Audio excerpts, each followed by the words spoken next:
Please rise for the Pledge of Allegiance. I pledge allegiance to the flag of the United States of America and to the republic for which it stands, one nation, under God, indivisible, with liberty and justice for all. Call the regular meeting to order. Roll call, please, Ms. Wagner. Ms. Joy Beers. Mr. Richard Beltz. Mr. David Bradley. Here. Mr. Stephen Holland. Here. Mrs. Gail Mahalik. Here. Mrs. Rita Spinelli. Here. Mr. Wayne Wentz. Here. Mr. Andrew Yenser. And Mr. Larry Stern, Here. all present. We'll start with presentations, Mr. Cleaver. Yep. I'll let Mr. Pack. Good evening, all board members and community members.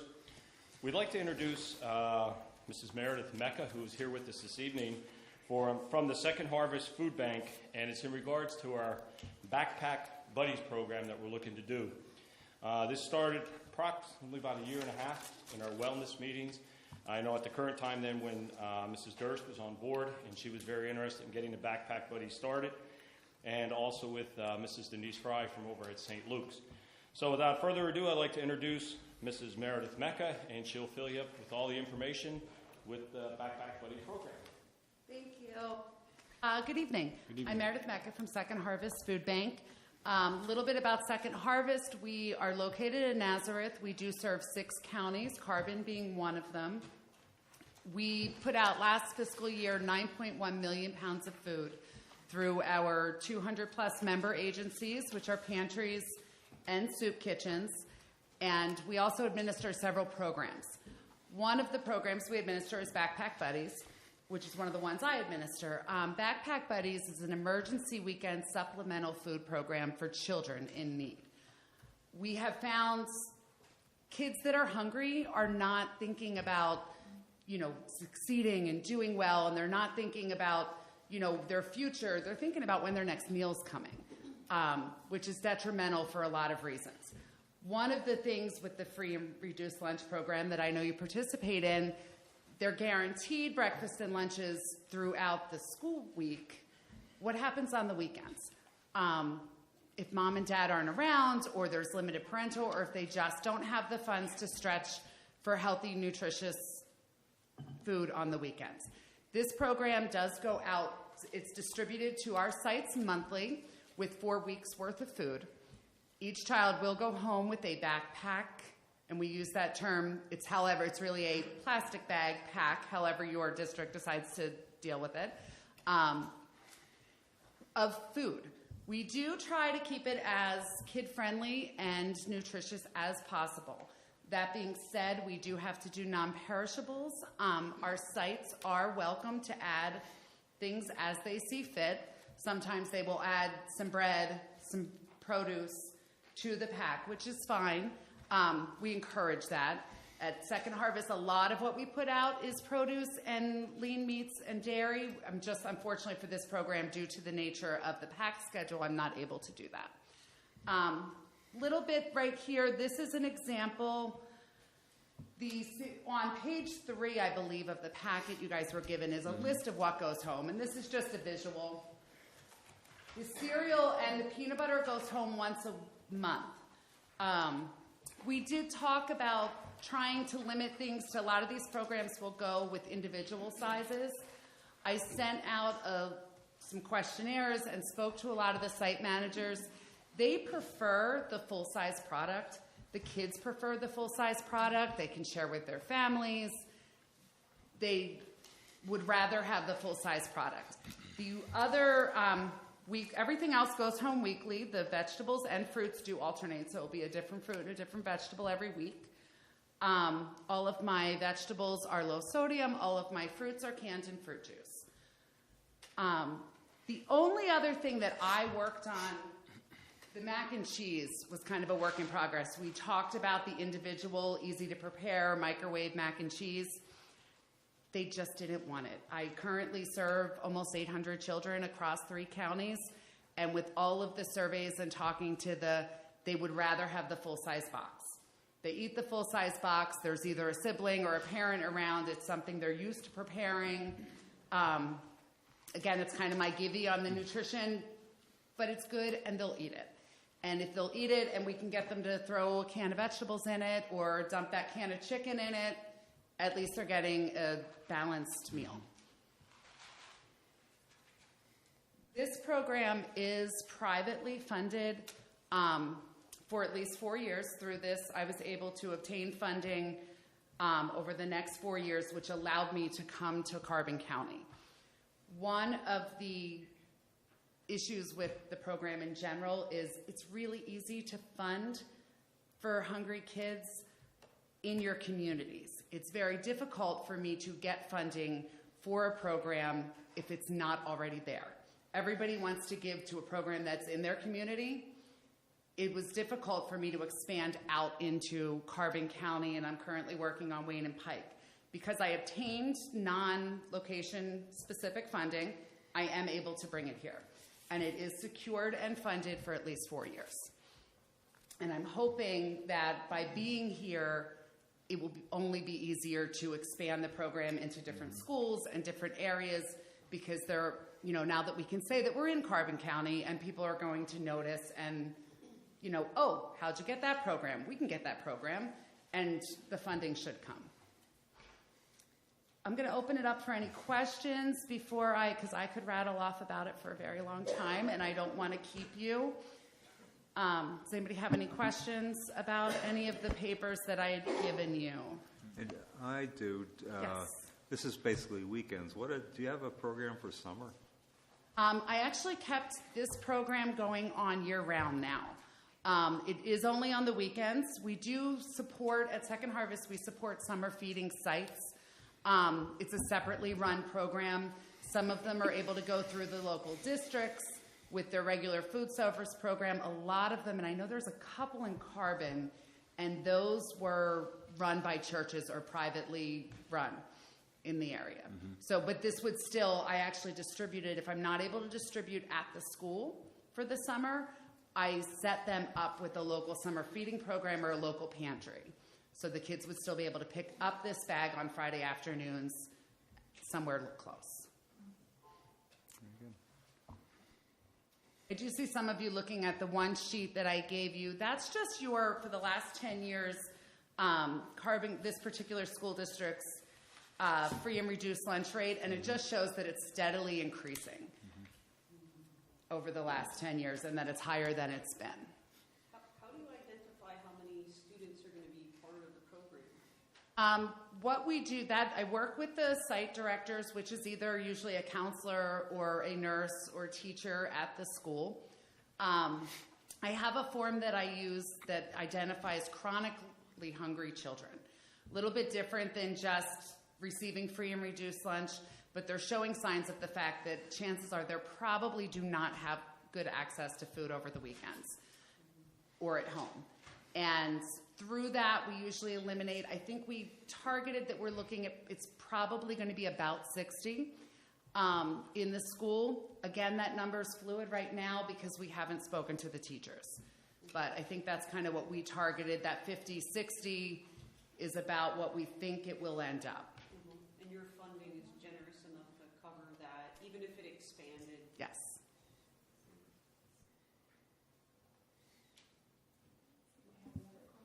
I have one question.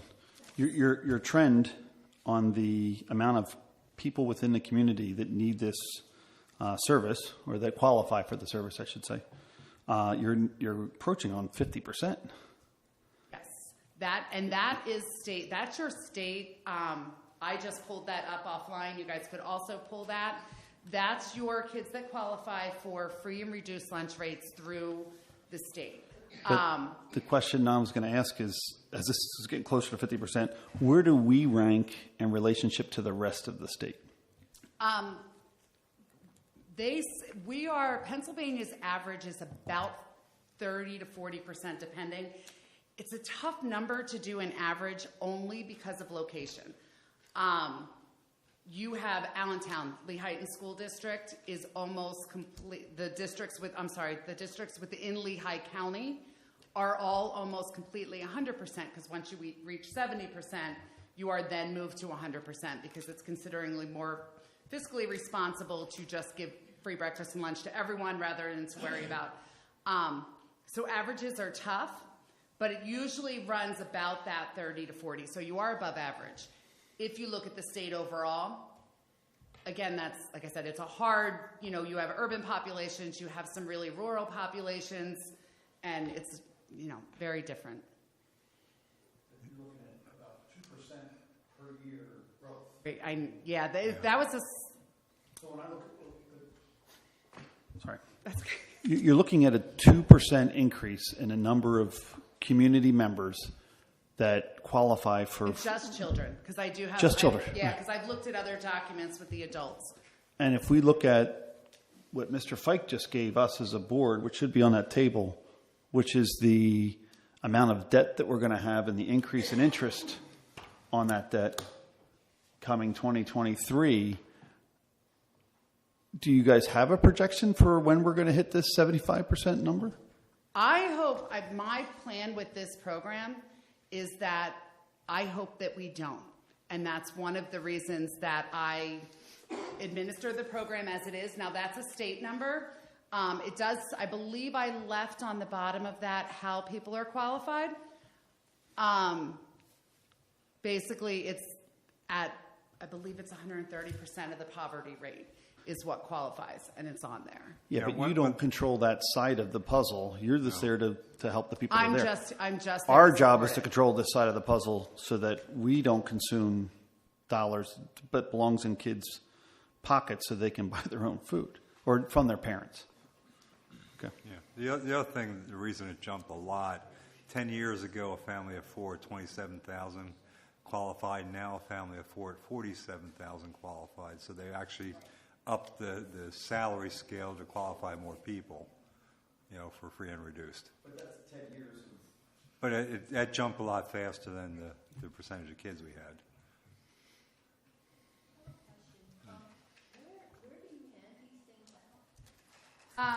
We have a 65,000 square foot warehouse located in Nazareth. We do, here in Lehighton, we're actually looking at the new elementary school to start as our first site. It would be delivered on a monthly basis with all, and they would pack and distribute at the school. It goes out every Friday. We deliver once a month for 4 weeks worth of food. And we do deliver up in this area regularly. We do have pantries in this area, so this is on our regular. Yes. It's not as much storage as you would think. Yeah, it actually will break down pretty. 1 to maybe even 1 high. 50 is about my cap for pallet. For 1 month's worth of food. For 50 children on a pallet is roughly about this high. On a regular, typical size pallet, it is easy. Once you get into that over 50, it's probably easier to do 2 shorter pallets. Questions, concerns? I thank you for the opportunity to talk to you about this program. It means a lot to me, and I'm really excited about being able to bring it to the area. Thank you.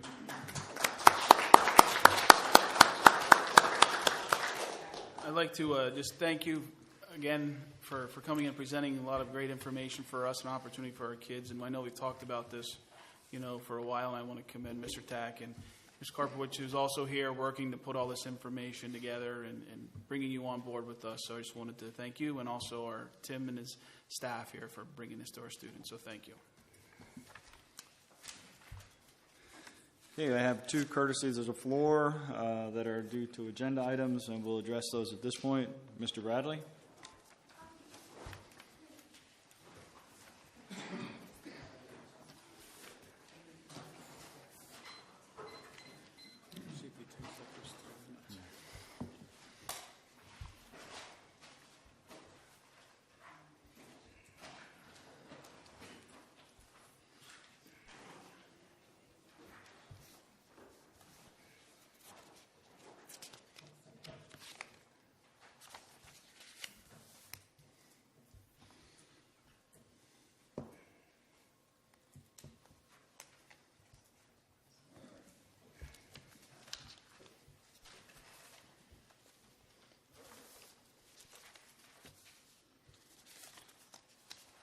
First one is on the approval of the budget, or approval of the spending, I guess I would call it, payment of bills.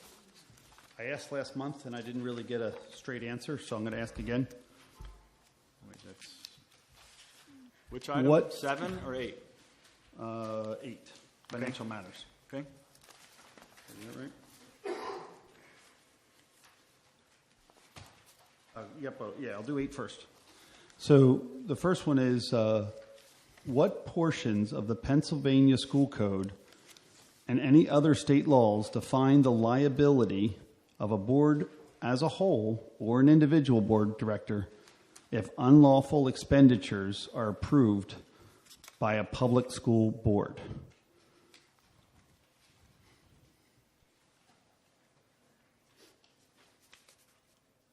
Answer on that, or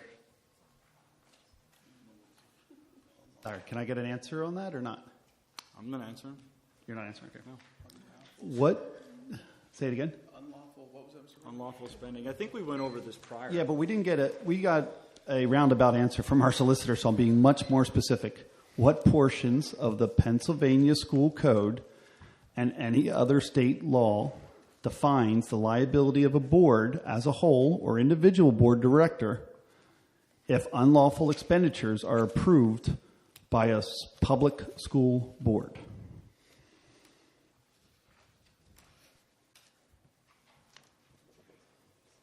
No response. Okay. On that same line, what state laws permit the board to issue a sanction against an individual citizen? And then in fairness to one of the constituents, they wrote, did the Pennsylvania Department of Labor and Industry Boiler Division conduct the boiler inspections at the new elementary center? Can we get that answered? No? Blank stares. I'll answer that last one. I'm waiting for word back from Quandel. They were off this past week. So we don't have it yet, but we'll have it. I will have that for you. Yeah. They're brand new, so I'd assume they're going to, but we just want to make sure we have the permit available. Okay, also, now we're back to old business. Please clarify the term override as you have used it in reference to our school policy. Does the board have any restrictions when they override a policy? Which policies can be overridden? Are there any that cannot be overridden? How long does a board override? How does the board override a policy? How long does an override remain in effect? And can the superintendent override school policy? Now, we've asked that twice now, and Mr. Cleaver had committed to providing us an answer, yet on the agenda, I noticed that we don't have any of this information or in our board packets. I think, and correct me if I'm wrong, we did address this issue and said the majority of the board can make decisions at any time, a recommendation, or have the majority of the board make a recommendation. And again, if it's regarding a policy, I'm sure if it was something that was questioned, if it was legal or something to that effect. But again, the majority of the board is, ultimately who. I'm looking for the laws that apply to the school policy, which is a law that we're going to override, how we override it, who gets to override it, how long it gets overridden, and across the board. And then the last one is we're going to approve the minutes. During the week, I took the time to correct them. The ones we have with us are not corrected. Are we going to correct them during that period, or are they going to be republished? Anybody got a... If the majority of the board approves the minutes, and the minutes are what they are. Even if they're found to be in error? If I just want to make sure I'm speaking correctly, Mr. Schwab, if the board approves the minutes, and if there's any discussion on them, of course we could discuss them during that time. Sure, but if they're found to be in error... The minutes of a public body are what controls and indicates what actions were taken. If there's an error in it, The only thing that can be done is later in another minutes, they reflect that there was an error in a prior. But once the board approves it, that's the action of the board. So if the minutes are wrong and the board approves the error, are they not falsifying a public document that these people need to read? No, Why is that not the case? because again, you're doing half statements, Mr. Bradley. Not a half statement. I'm a No, full you- statement, Mr. you- Schwab. This you- is a full statement. If an error was found to be made, And if you'd let me explain. I'll listen. When you're talking about an error, people make errors all the time. There's negligence. Law is not black and white, as any lawyer will tell you. It's all different shades of gray. That's what keeps lawyers in business, because we have different shades and different interpretations. If it is a willful error, there might be something there. But if it's just a mere negligent error, mistake because somebody didn't catch a spelling, there's no liability for something like that. And that's not falsifying records. Falsifying implies that there is a willful intent. So is there a willful intent if the error is brought to the attention of the board and they do not correct it?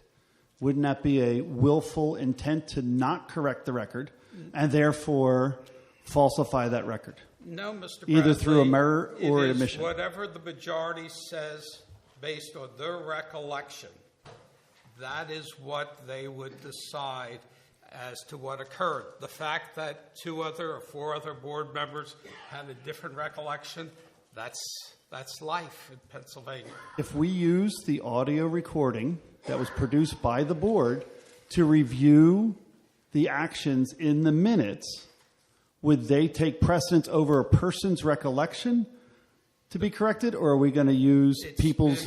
It's been taken to court many times. The minutes control. Not any videotape that can be altered, not any tape recording that can be altered. It's the minutes of the board of their recollection. That's what controls. And it's not a willful falsification because someone disagrees with another board member. Thank you. Mr. Kraus? Thank you. First one I'd like to discuss is on page 4 in our financial matters. Motion H. In the past 13 years that I've been coming to these meetings, I don't recall, with the exception of maybe one person, anyone coming to the floor and requesting or suggesting that there was a urgency or a need or an interest in broadcasting or live streaming our meetings. And I've heard some discussion at 2 of the board meetings here, but I've never seen any information presented as far as what the value of streaming these meetings brings to our kids or our educational programs. I don't know that any other districts have been discussed that do this to find out how it works, what works best, what the long-term costs are. Obviously, somebody has to facilitate it even after the cameras are in. So I think, there should be some more discussion there. And the fact that $2,000, and we just heard some concerns about programs like this backpack program, where these funds could go to help these students, I think might serve us better. The other item is under section 10, I think it's page 7 or 8, motion H. How do we, these are on the enrichment journeys for the students, and I'd be curious to know how we can integrate these enrichment journeys into our curriculum and share across our instructors toward any ESSA requirements. It seems that they could be utilized in a way, at least even for the required artifacts that I'm sure you're probably familiar with, but I've always brought that up before, how we can utilize these trips to help us with our educational programs. So I think as we spend too much time bickering over a few words in a minute in land and buildings and all these things, we're missing an opportunity and we're falling behind, as we have the last 9 months, in upgrading our curriculum, upgrading our instruction, getting up to speed on these new ESSA requirements. I'd like to see people research those a little bit so that we can be in compliance with Washington and Harrisburg. Thank you. Thank you.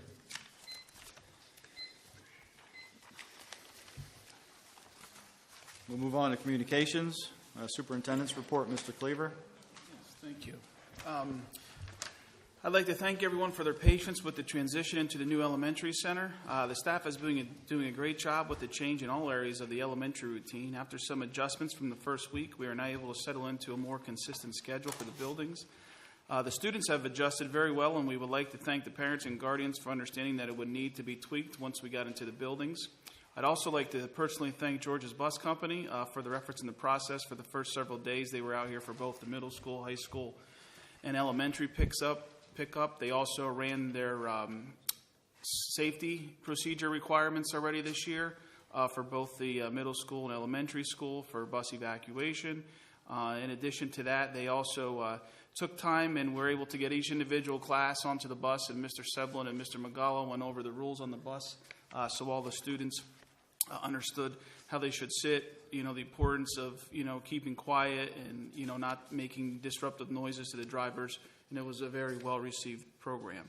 And again, this year we had adjustments to every bus route for all grades K to 12, not only the elementary center, but we also switched times around. We have extended time at the middle school now, so the students at the high school get picked up first, and then the middle school. In the past several years, it was the opposite. So even those have had to make adjustments. So again, thank you to everyone, and I appreciate everyone's patience. And I know Dr. McGall and Mr. Seblin every day are tweaking things and improving things. And I know the parent bus, our parent pickup and drop off, I believe the record is 318 for the last vehicle, or 320, for the last vehicle to be, pulled out of here. And we're up to about the 330 for the last bus to leave. So I made some adjustments after school to that, and has really helped with the timing for the bus routes as well.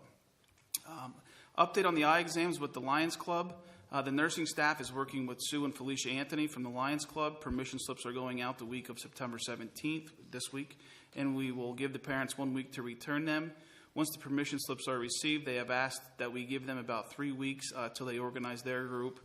They do have to ask for some additional cameras. They have 2 currently. They're trying to get 2 more to help with the timing of the exams, and we are hoping that this process will be completed by the end of October for all the students who request those eye exams from the Lions Club.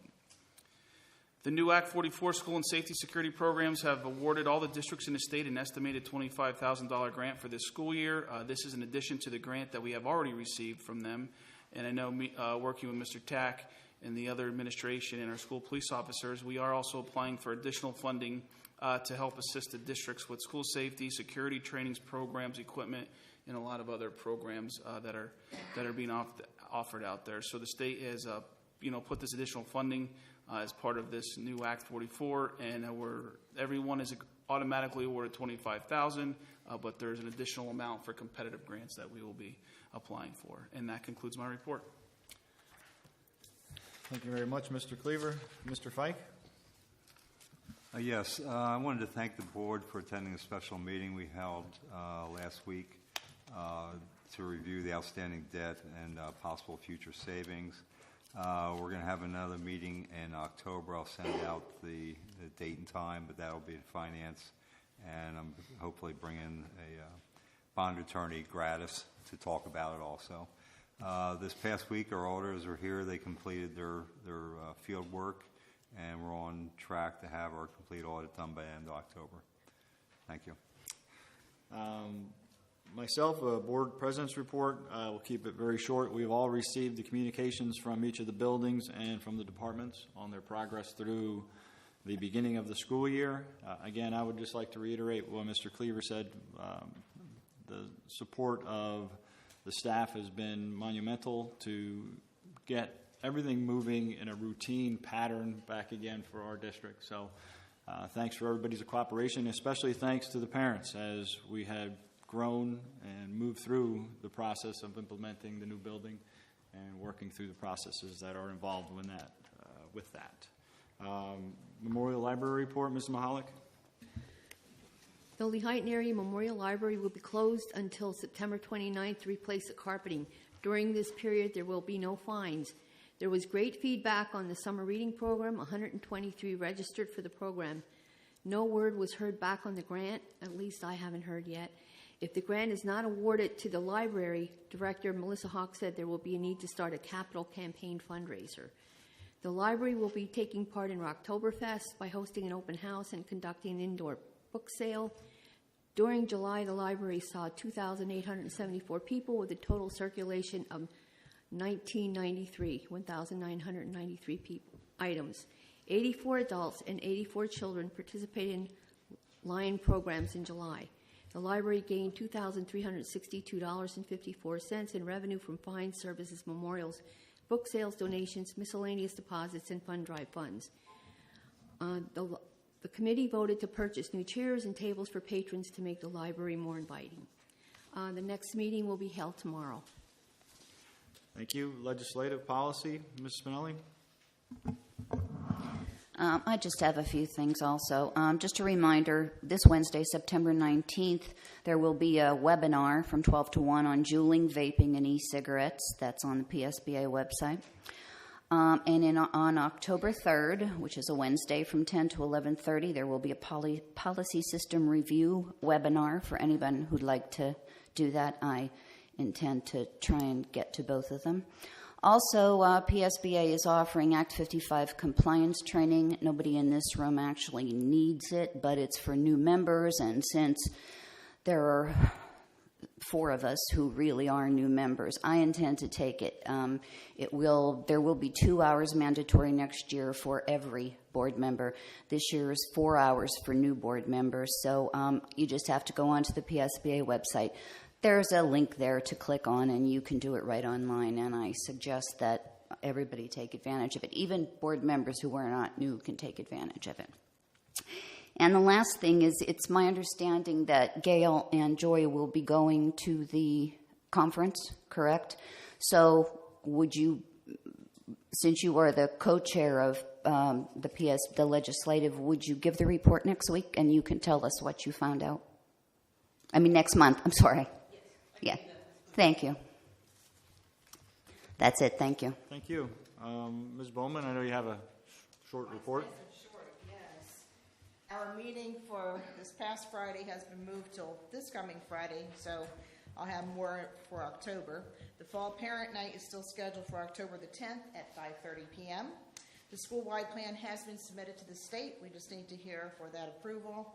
And there is a motion tonight on the board agenda for the parent development for the step-by-step learning. That concludes my report. Thank you very much. Thank you. CCTI, Mr. Yancer.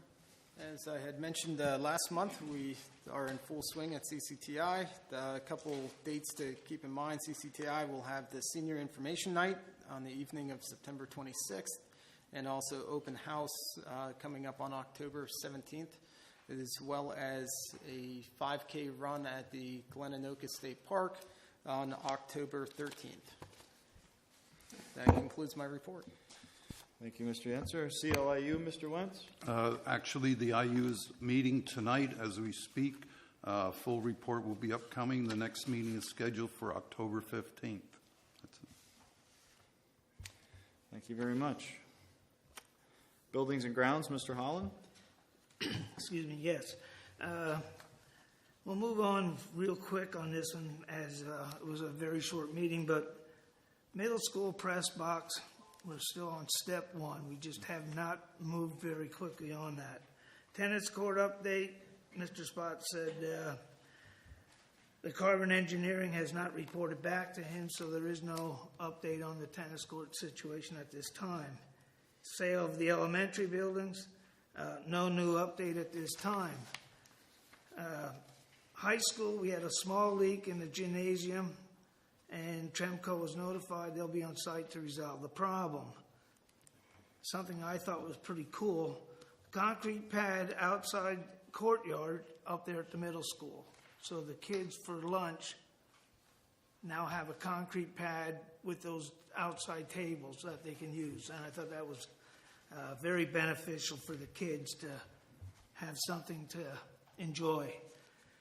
Also, update on the bleachers. They're halfway completed at the elementary center. We're looking into an HT Lions agreement tonight. Hopefully it will pass. And we're looking into purchasing new equipment for the elementary center. And that is my full report. And if you need more information, it's right here on the report. Thank you. Thank you, Mr. Holland. Academic Affairs Committee, we did not meet, and the next meeting is scheduled for the 3rd of October. That meeting will be used instead to have a session at 7 p.m. for handbook review. L-Tri-C report, Mr. Kraus? Yes, thank you. The L-Tri-C enrollment numbers for fall of 2018 look good overall, especially when we compare them to other community colleges across the state. Credit hours are up 1.5%, and head count is up 2.8%. Our Carbon County campus in Jim Thorpe enrollment is down, but some of that is due to the shift toward online or distance learning. We've also seen that at the school, and more of them are coming to the campus for the more interaction with other students and the staff there and the resources that are available there. So our recruitment and retention initiatives are certainly paying dividends. We're in the process of hiring a replacement for our business manager who is retiring. He's done a great job of helping control costs over the years he's been there. And we're also close to finalizing our contract with our staff, where he has also helped with those negotiations. And they have gone very well. We've gotten a lot of good cooperation there, and hope to report on some good news next month. Lastly, our budget for the 2017-18 year came in right on target, so L-Tri-C remains in excellent financial shape heading into 2019, and our administration staff does an excellent job there at sourcing and securing grants to help bring added value to programs for our students there. And that concludes my report. Thank you. Thank you. Policy Committee. The Policy Committee did meet, and there are two items that were discussed at the meeting that are on the agenda for first reading approval. Number 806, child abuse, and number 918, Title I, parent and family engagement. Appreciate your support on those items. Mr. Wentz, Athletic Committee. Okay, our fall sports programs are in full swing as the weather has canceled many of today's events, such as boys and girls soccer, and despite the weather, our field hockey team is playing, I would imagine it's over by now, against Holy Redeemer. The football team is currently 2-2 with the upcoming game against Panther Valley this Thursday night in the annual Bow Tack under the Helmet Foundation game. The game is going to be played at Panther Valley, and the girls' volleyball game is set for 7 p.m. tonight at home. The next meeting is October 3rd, scheduled October 3rd. Thank you. Okay, Wellness Committee report, Mrs. Mahala. Actually, their Wellness Committee meets tomorrow, so I don't have a report. But I do have a question. When will they schedule the eyeglass, the screenings for the kids in the middle school and high school? Right now, the Oak City Anthony's has requested they do the K-5 first.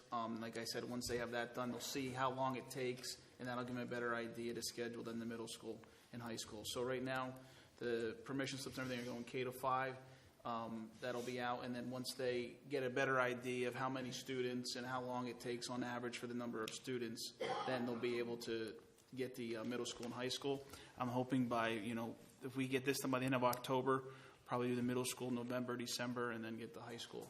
And they're limited on the amount of people that they have, and so trying to get their people there at the same time, they want to make sure that they give them enough notice. So we're really on their timeline. That's how we're doing it. Yep. All right, I heard that it costs like $35 to get this exam if you go to your eye doctor.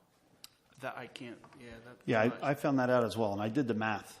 If everyone takes advantage of this, the district will save about the kids in the district will save about $91,000.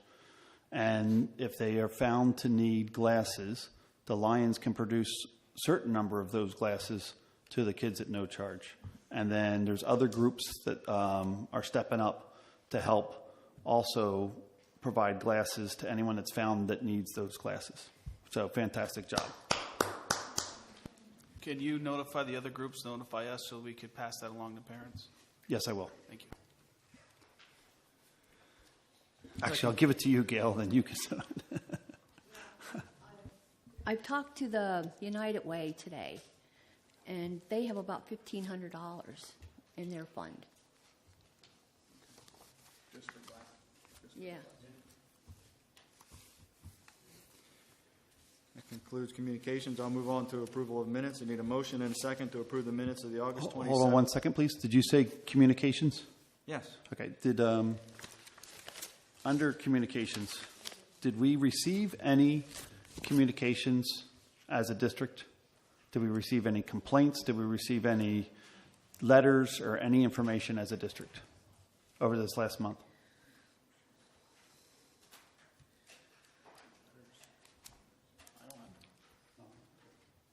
Thank you.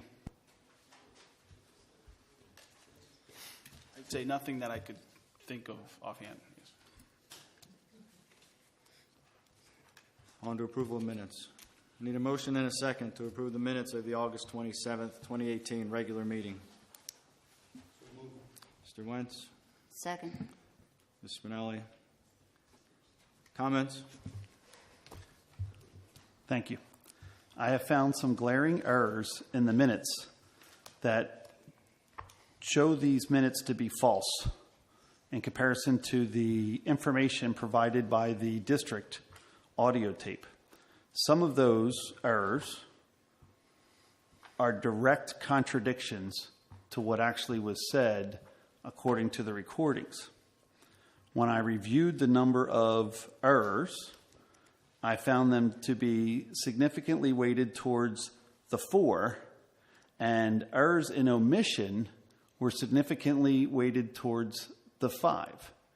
So my question was, are we going to review these minutes accurately prior to their approval? Or are we going to stick to these as they are written? I would just ask that we have clarification on the 4 and the 5 that you're referring to. Okay, the 4 would be Mr. Belts, Mr. Bradley, Miss Beers, Miss Mahalik. And the voting block 5 would be Yenser, Spinelli, Wentz, Stern, Holland. Thank you for clarifying. Mr. Bradley, you did email me this week. I did not get a chance to look at the YouTube today. Actually, you emailed me this morning. Can you tell me what I said that's different from in the minutes? I know it was an omission. Can you tell me what I said? Yes, I can. Would you please? If you would like, I actually saved a copy of the video onto a drive, and we can watch it now if you'd like, so that we can all clarify, or it should be done and postpone this until a date at which everyone does have the time to do their responsibility and review the minutes prior to accepting something that may be false, especially when it becomes a public record. And this false information and the thing that I supposedly said, did it affect a vote? Did it affect an agenda item? Did it determine a difference in any way as to what would be done? In my opinion, yes. Okay. I have no problem. I mean, I don't want to take anybody else's time, but I'm fine with that. I'd like to know what I said because I supposedly said something wrong, but I don't know what that is. I don't think anything that someone says can be considered wrong. It's just their opinion. You know what I mean, Dave. And they're give it up. Their opinion. Just give it up. You know what I mean. Actually, I don't. But reality is, people make decisions all the time. That was omitted from the record, and he's not passing any judgment. I beg to differ. If you would see the emails I get from him, there's a lot of judgment in there. I'm not showing you, but I have been called many, many things this week. So I would just like to know if it affected anything that concerns the district. If it's an omission of a word, of a something that doesn't matter, it really doesn't matter because the minutes have to detail who was here, how they voted, what the agenda items were, and how each member voted. Any discussion is only limited to what are they discussing, what was their topic that they wanted to talk on, both from boards and from the public. So that's my question. If I said something that could have changed the vote, I would like to hear it.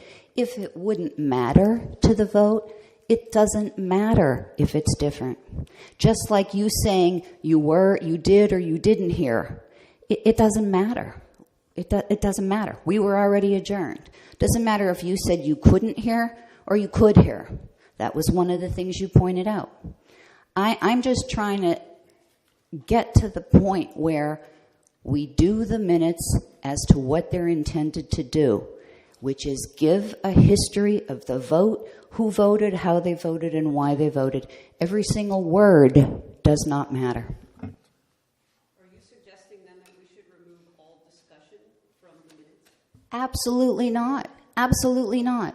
All we're saying is discussion occurred. Here's what so-and-so said. Here's what so-and-so said. That's just discussion. When the vote is taken, that's what matters in the minutes. What was approved, what wasn't approved. Not what was said, because much of what is said is opinion.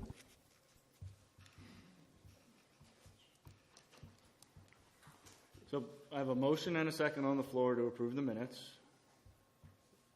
You can either retract your motion, or we can table. All right, then we will go through with the vote. Would you like it to be a roll call, Mr. Bradley? I'd love to, yes. Mrs. Wagner?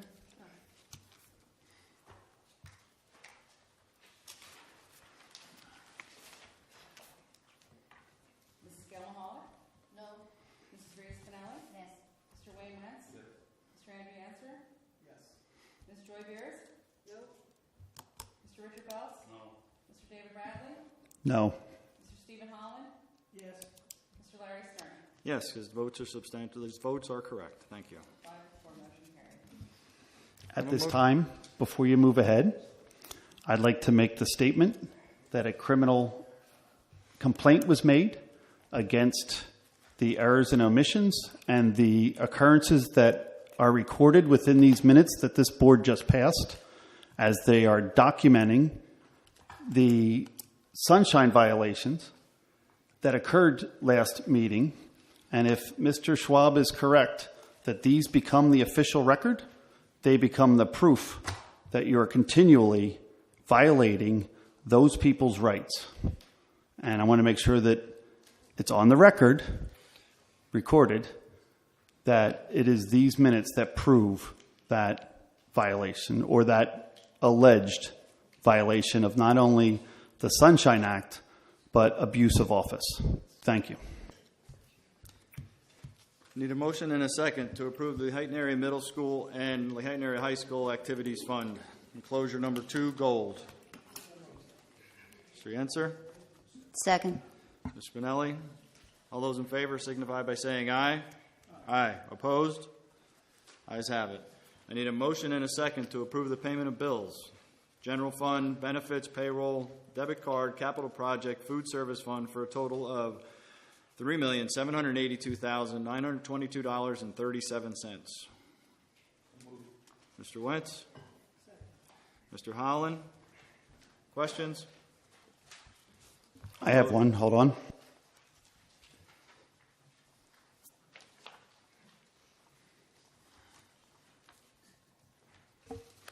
Mr. Schwab or Mr. Stern, you can ask Mr. Schwab if you find it so beneficial.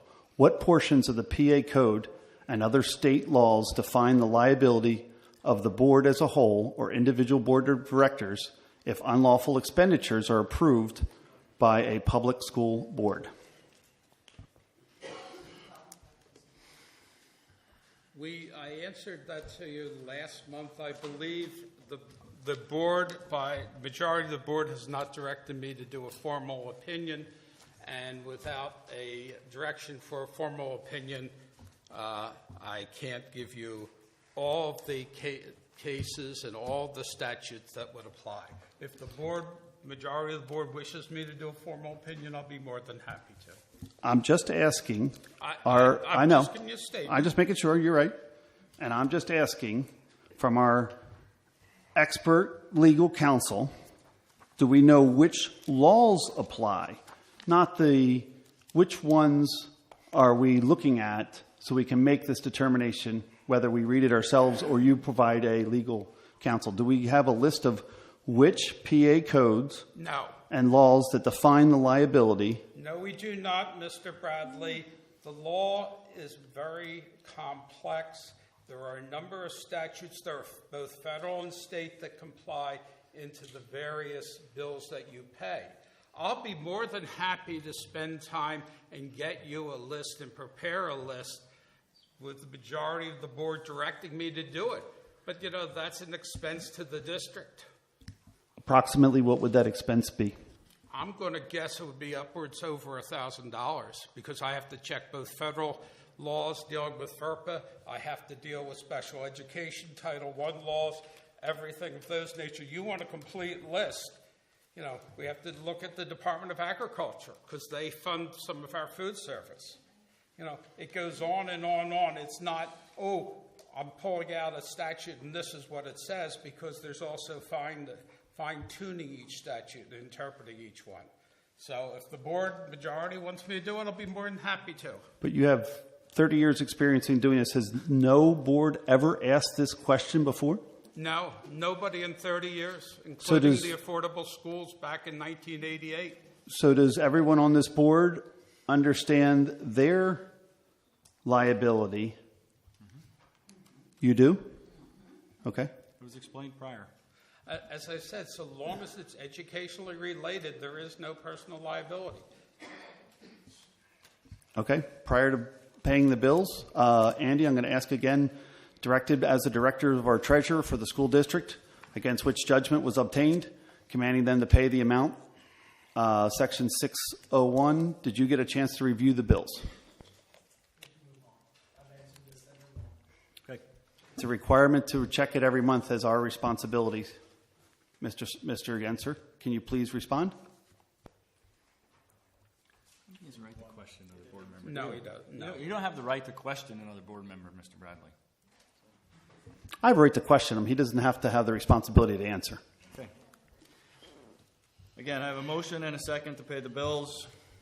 All those in favor signify by saying aye. Aye. Opposed? Nay. Ayes have it. Need a motion and a second to approve the payment of the following projects from the corresponding construction accounts for a total of $886,073.91. Enclosure green, all for the elementary center. Motion and a second, please. Mr. Holland. Mr. Wentz. Any questions? Comments, should I say? All those in favor of paying the elementary center bill signify by saying aye. Aye. Opposed? Nay. Ayes have it. I need a motion and a second to approve the following reports. Budget and revenue reports, treasurer's report, including general fund, capital reserve fund, capital projects fund, and food service fund. Enclosure green. Motion and a second, please. Mr. Holland? Mr. Yenser? Comments? All those in favor signify by saying aye. Aye. Opposed? I'm going to abstain. Mr. Fike and I did not have a chance to review that, but we have it scheduled for later this week. Abstentions, 1. Need a motion and a second to approve the exemptions per capita and or occupational tax per the attached list, enclosure green. Joy? Is this Joy? Second. Spears? Mr. Bradley? Comments? All those in favor signify by saying aye. Aye. Opposed? Excuse me, ayes have it. Need a motion and a second to refund the following occupational tax for the years 2017 to the individuals listed in 1 through 4. Mr. Wentz? Ms. Beers? Comments? All those in favor signify by saying aye. Aye. Opposed? The ayes have it. Need a motion and a second to approve the occupational tax assessment changes as per the attached list, which is enclosure number 7, green. Mr. Yancer? Mrs. Spinelli? Comments? All those in favor signify by saying aye. Aye. Opposed? Ayes have it. I need a motion and a second to approve live streaming of the board meetings and to purchase the service and equipment as recommended by the policy committee at a cost not to exceed $2,000. Enclosure green.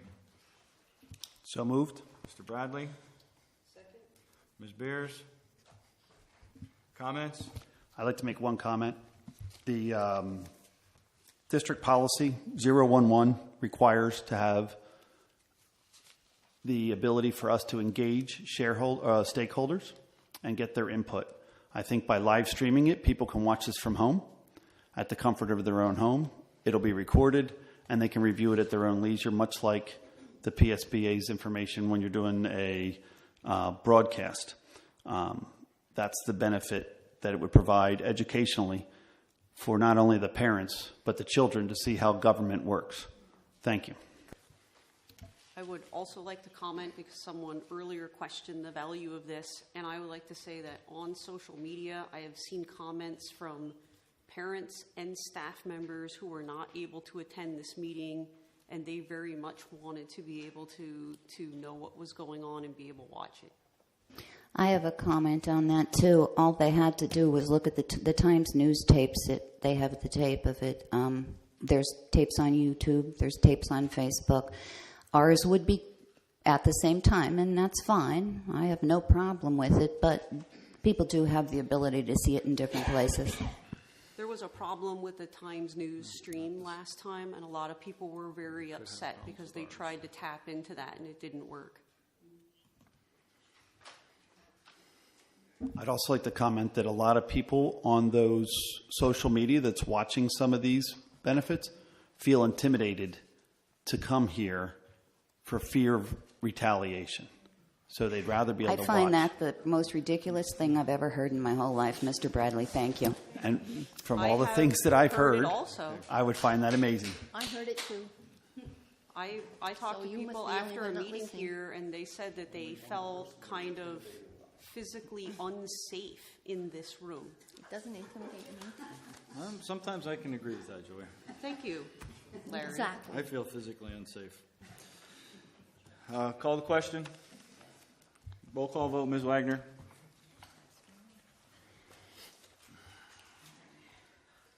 Sorry, thank you. Yes. Mr. Wayne Matz? No. Mr. Andy Answer?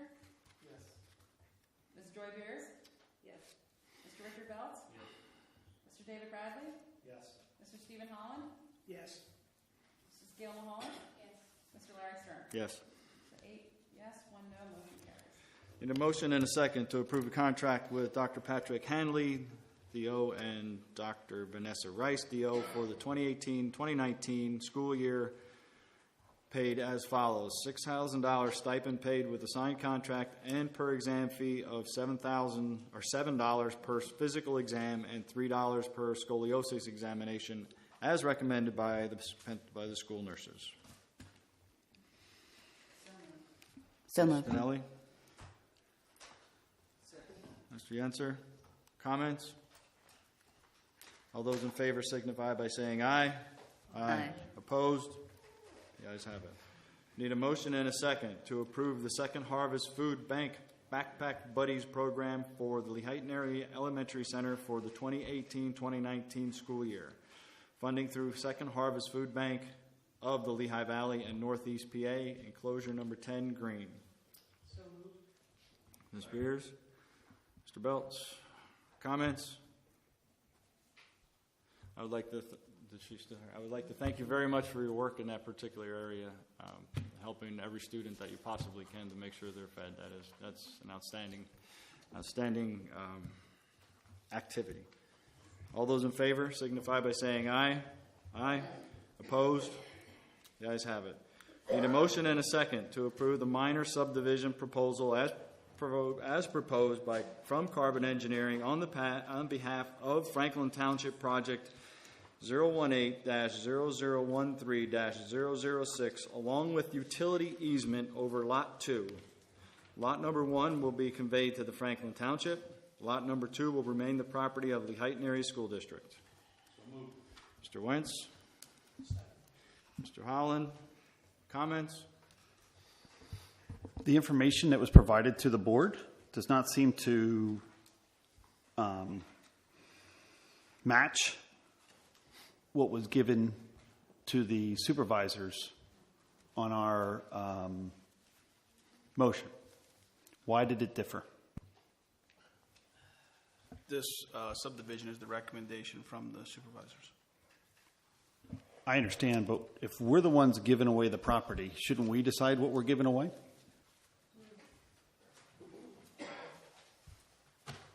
And wasn't it already predetermined that what we were giving away was what they were leasing in the past so that we could stay with the status quo of what was being leased?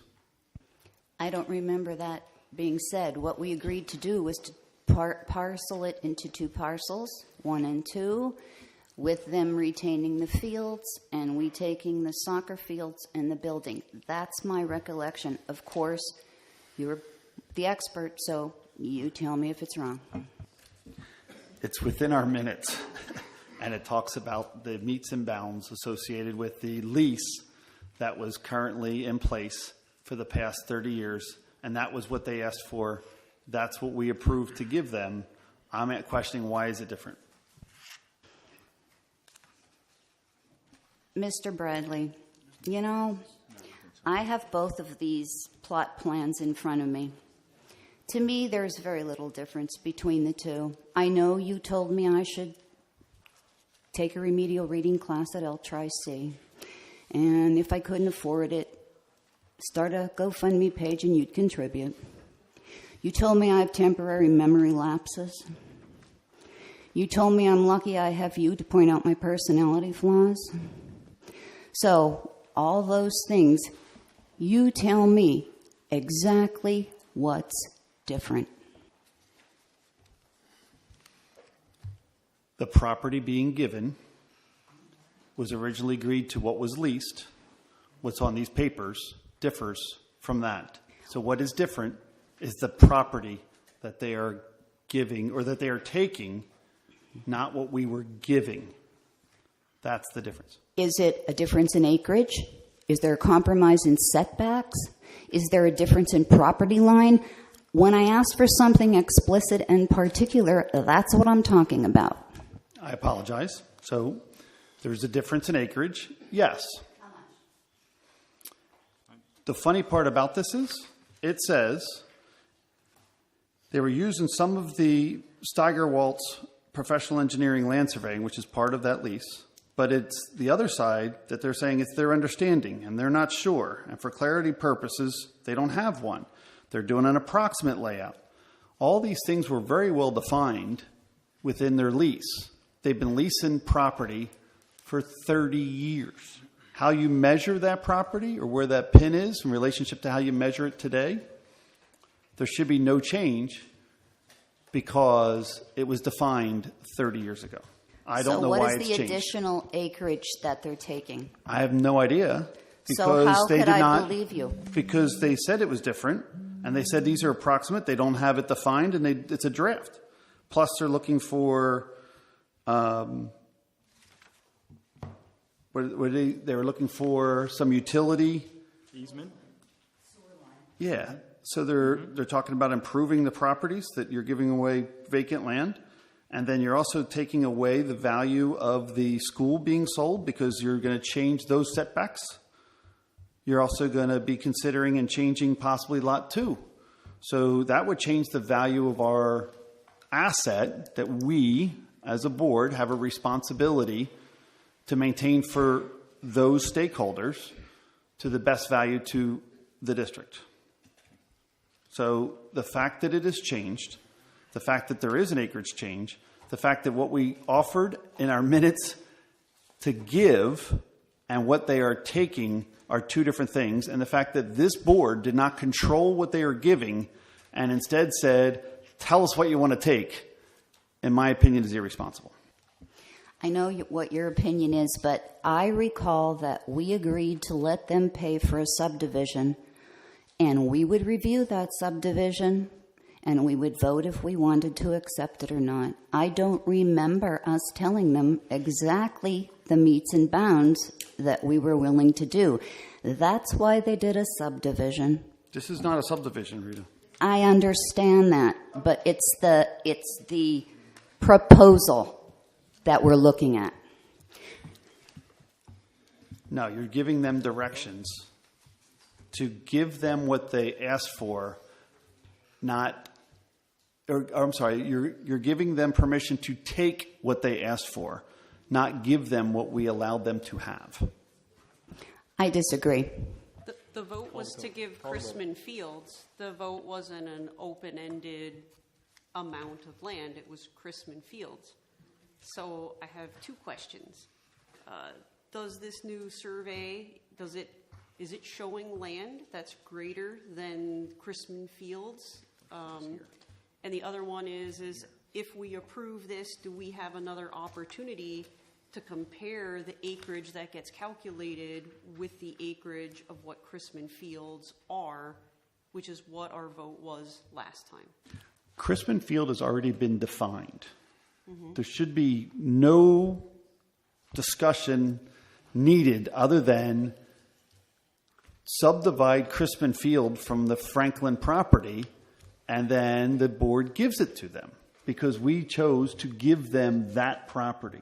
Right. Why we did not give this receiver of our charity the direction to do that makes me suspect as to why we're going to damage the remaining property's value by letting them take what we did not give.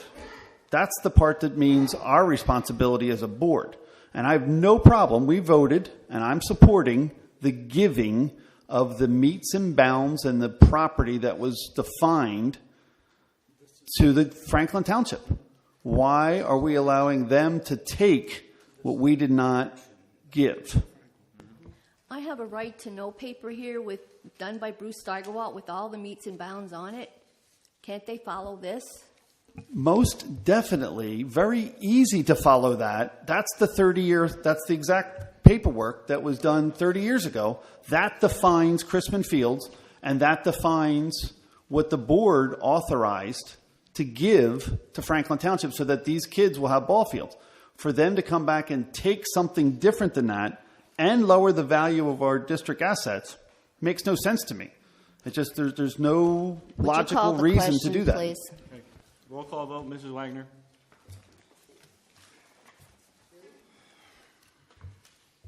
Okay, for the minor subdivision. Mr. Wayne Wentz? Yes. Mr. Andrew Yancer? Yes. Ms. Joy Beers? No. Mr. Richard Belts? I have to say no to this one.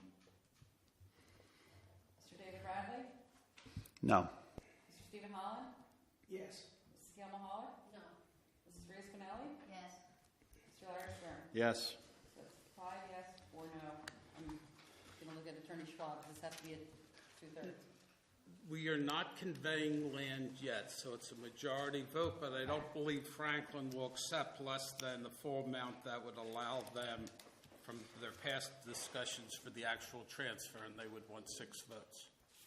But you'd have to ask Mr. Fry. Can you repeat that? You only need for a motion for a subdivision, majority vote, because you're not sure. I agree with the vote tally, but what was the... My understanding from Mr. Fry at a last meeting or the meeting before, he indicated Franklin Township wouldn't proceed unless there was a full 6 votes for it, was my recollection. That's true. So while the vote passes, it may be such that Franklin Township will not accept it. Being the solicitor of both entities, do you know why the acreage changed or why there is any discrepancy from this? Franklin Township has retained Mr. Nanovic. Everything that the district had, I have sent down to King Spry, my support, backup attorney. I have been out of it. I don't know Mr. Bradley. I have seen the drawing over here, but that's as much as I've seen. I've stayed out of it at your request, so I can't answer your question. Can you answer whether or not we gave direction to Franklin Township with the metes and bounds of what they have leased and said this is what the board approved to be transferred? I have no idea what the transmittal letter was by your board secretary. That's beyond what I normally do.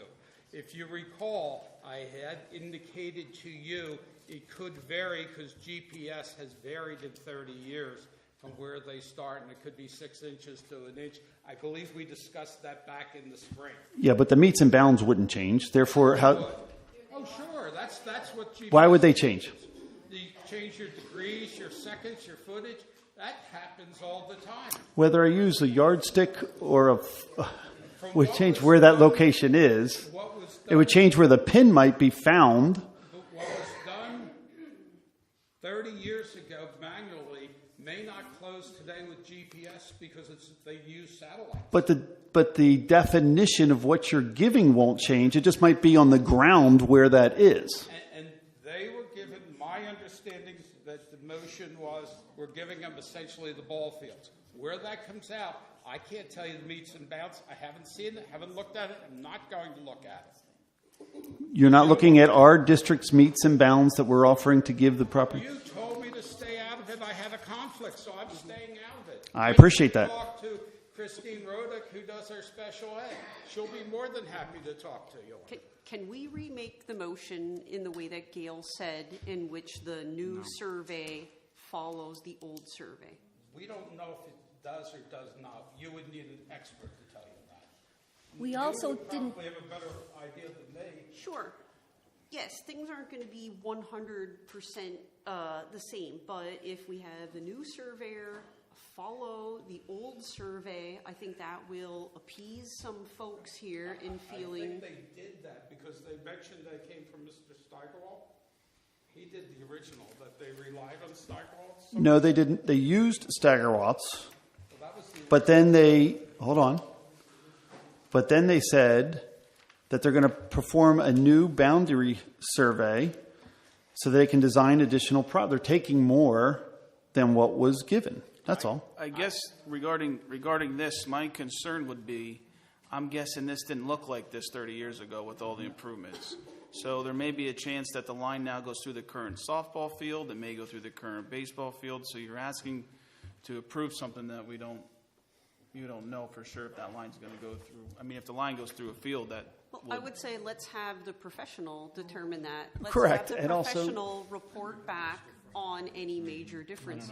and how about providing a actual draft of the proposal rather than an 8.5 by 11, where I believe I'm a little older than most.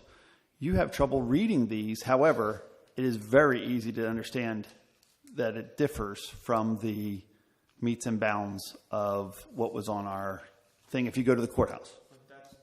that just for clarify, that's why it was emailed to you so you could expand it to make it easier. The percentages are right there. They We go up, you understand, can and we click on did, that. and that's why I'd found out that it was different. So I'm wondering why they're taking something that we did not give. We also Not being the never- expert, I wanted to get a better overlay of what they're taking versus what were given. If you Can we had that have- differential, that would be a nice bit of pertinent data for the board to make an educated decision. Again, no concerns about giving them the property that we authorized to give them. Just, we're the ones giving. It should be what we gave, not what they're taking. Can we ask for Mr. Fry's opinion, please? I was going to recognize in this special case Mr. Fry if he would like to say a few words. Thank you. The line that we have there is very similar to the lease line. It's very close.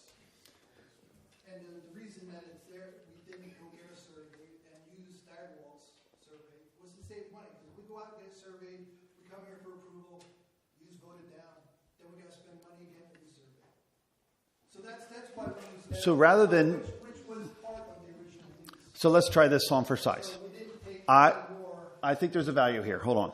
Since we're the ones giving the property and they're the ones accepting the property, why doesn't this board, and I will make a motion, that we subdivide what we want to give to them and then authorize a reimbursement of that survey, because it'll be one that we approved for them. So therefore, we are controlling, the giver is controlling the gift rather than the receiver. I disagree, Mr. Bradley. I think that if they're paying for it, they should do Fair it. enough. We have the ability to say no, but if they're paying for it, it's their survey. Hold on one second. Just, I know Larry's new, but after I made, and I understand that, but experience and new are two different things. So after I made a motion, until we get a second, nobody should have any conversation about it. So we're looking for, I made a motion. Someone should second it if you want to speak. Prior to that, in decorum of the minutes, we should kind of go down that path. Robert. I also have a thing to bring up about... You need a second before... No, I have a comment. Can I have control a minute, please? That motion has to be brought up under new business, Mr. Bradley. Thank you very much. Actually, it does not, Mr. Stern. Any board member can make a motion at any time throughout the meeting. If you'd like to confer that with the man to your left, get 5 people and we can ask him. I still have a question about, we didn't approve anything to do with the sewer line. And we didn't talk about that before. That's totally different. That was not in the original agreement. Personally, I didn't even get a chance to look at that in the couple days that we were given this. Right, we didn't have enough time. I did walk the property in the rain, because it's always raining, but... Did you get wet? I got wet feet. Yes, I did. Pardon? That's okay. Can I get a second for my motion? Would you like to restate it, please?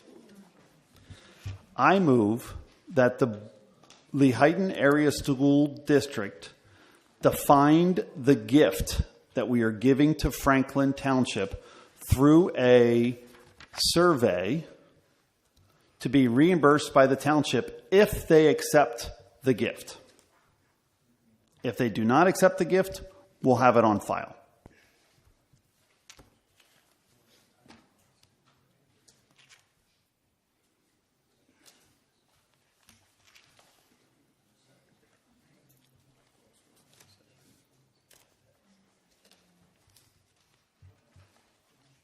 Needs a second, Mr. Bradley. Well, if there's no second, it fails. Mm-hmm.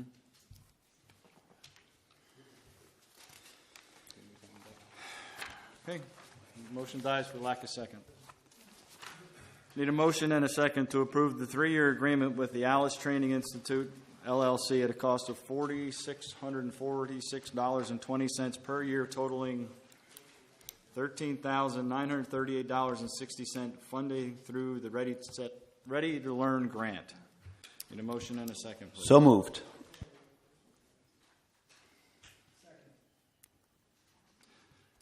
Comment? All those in favor signify by saying aye. Aye. Opposed? Ayes have it. I need a motion and a second to approve the municipal bid online auction for surplus distribution as recommended by the Finance Committee. Second. Comment? All those in favor signify by saying aye. Aye. Opposed? Ayes have it. Need a motion and a second to approve the Step-by-Step Learning LLC services agreement to provide Teach Me to Read at Home services and to provide training and professional development to staff members to train other teachers and parents to the Lehighton Area School District at a cost not to exceed $13,425.50. Funding provided through the 2017-2018 title grant and 2018-2019 title grant. Need a motion and a second, please. Mr. Holland? Mr. Answer? Comments? All those in favor signify by saying aye. Aye. Opposed? The ayes have it. Need a motion and a second to approve the Lehighton Elementary Center Maintenance Agreement upon recommendation by the Buildings and Grounds Committee for the Environmental Systems with H.T. Lyons from July 1, 2018 through July 30th, 2022, as per the attached agreement. Mr. Wentz? Mr. Holland? Comments? All those in favor signify by saying aye. Aye. Opposed? I abstain. Ayes have it. I need a motion and a second to accept the $3,000 donation from the Lehigh Fire Company Number 1 to the Lehighton Area Middle School for continuing various clubs offered in the school. Mr. Yentzer and Mr. Holland. Comments? I'd like to commend the Lehigh Fire Company for their donation to our students. All those in favor signify by saying aye. Aye. Opposed? Ayes have it. I need a motion and a second to accept the donation of $2,088 from the BOTAC Foundation for the No Bad Attendance NBA program at Apollo Farms in Palmerton, Pennsylvania. Mr. Wentz? Mr. Holland? Comments? All those in favor signify by saying aye. Aye. Opposed? The ayes have it. Need a motion and a second to approve the attached list of candidates for the 2018-2019 substitution list pending clearances. Mr. Yentzer? Ms. Spinelli? All those in favor? Comment? All those in favor signify by saying aye. Aye. Opposed? The ayes have it. Need a motion and a second to approve the athletic hires as recommended by the Athletic Committee and extracurricular hires for the 2018-2019 school year. Mr. Holland? Mr. Yentzer? Comments? All those in favor signify by saying aye. Aye. Opposed? The ayes have it. Mrs. Wagner, this is only on mine that it's... Yeah. So the agenda out? Okay. I need a motion and a second to approve the recommendation to hire the following employees in accordance with the respective contracts. 1 through 3. So moved. Mr. Bradley. Ms. Spinelli. Comments? All those in favor signify by saying aye. Aye. Opposed? The ayes have it. Need a motion and a second to approve the attached list of building lead maintenance custodial staff hires per the Lehighton Area Educational Support Personnel Association contract. Mr. Wentz. Mr. Holland. Comments? Are these replacing members that we already have, or are these just new hires to add to our maintenance staff? No, these are current employees who will be the leads in the buildings. They're current employees that have been hired.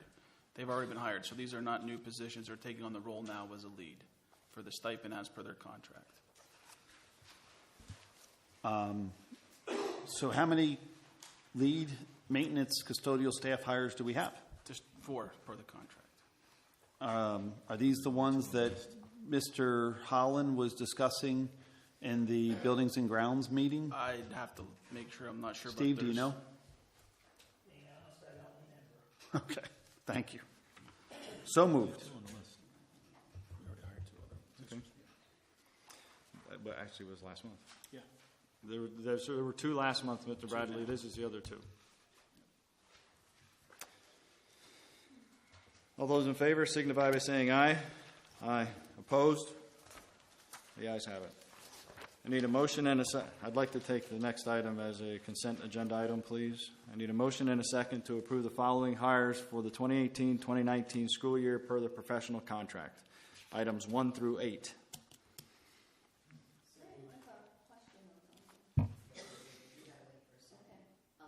Thank you. Mr. Yentzer and Ms. Smalley. Gail?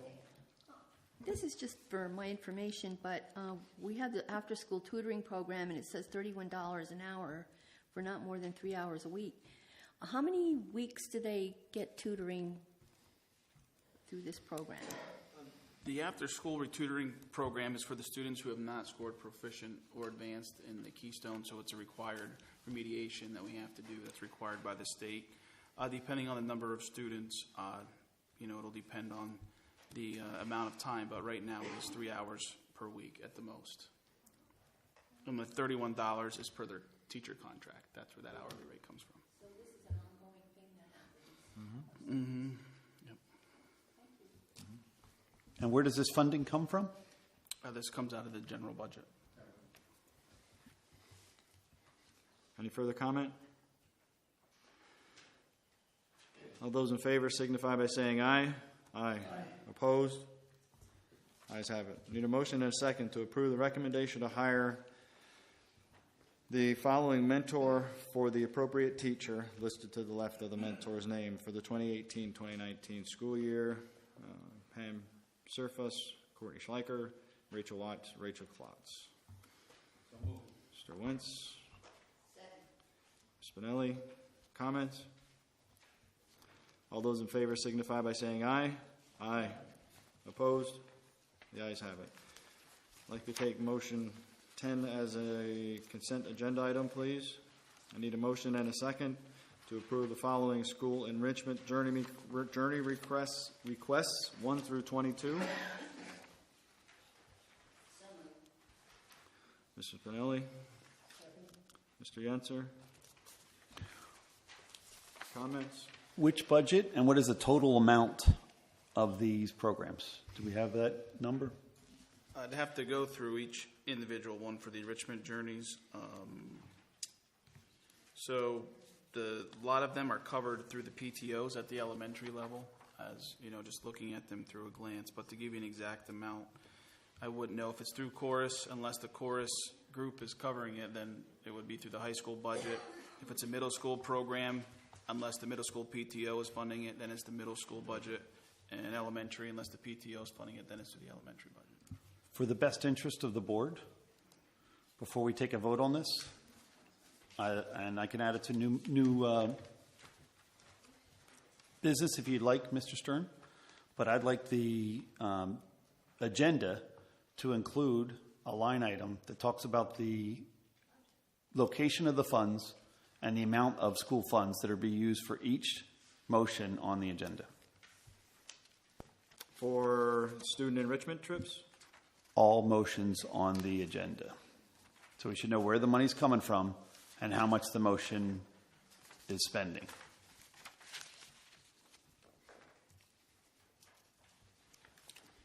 You have a motion and second. Yeah, we have a motion and a second. It has to be amended. Yeah, Or it has to be amended. yes. Thank you, Mr. Schwab.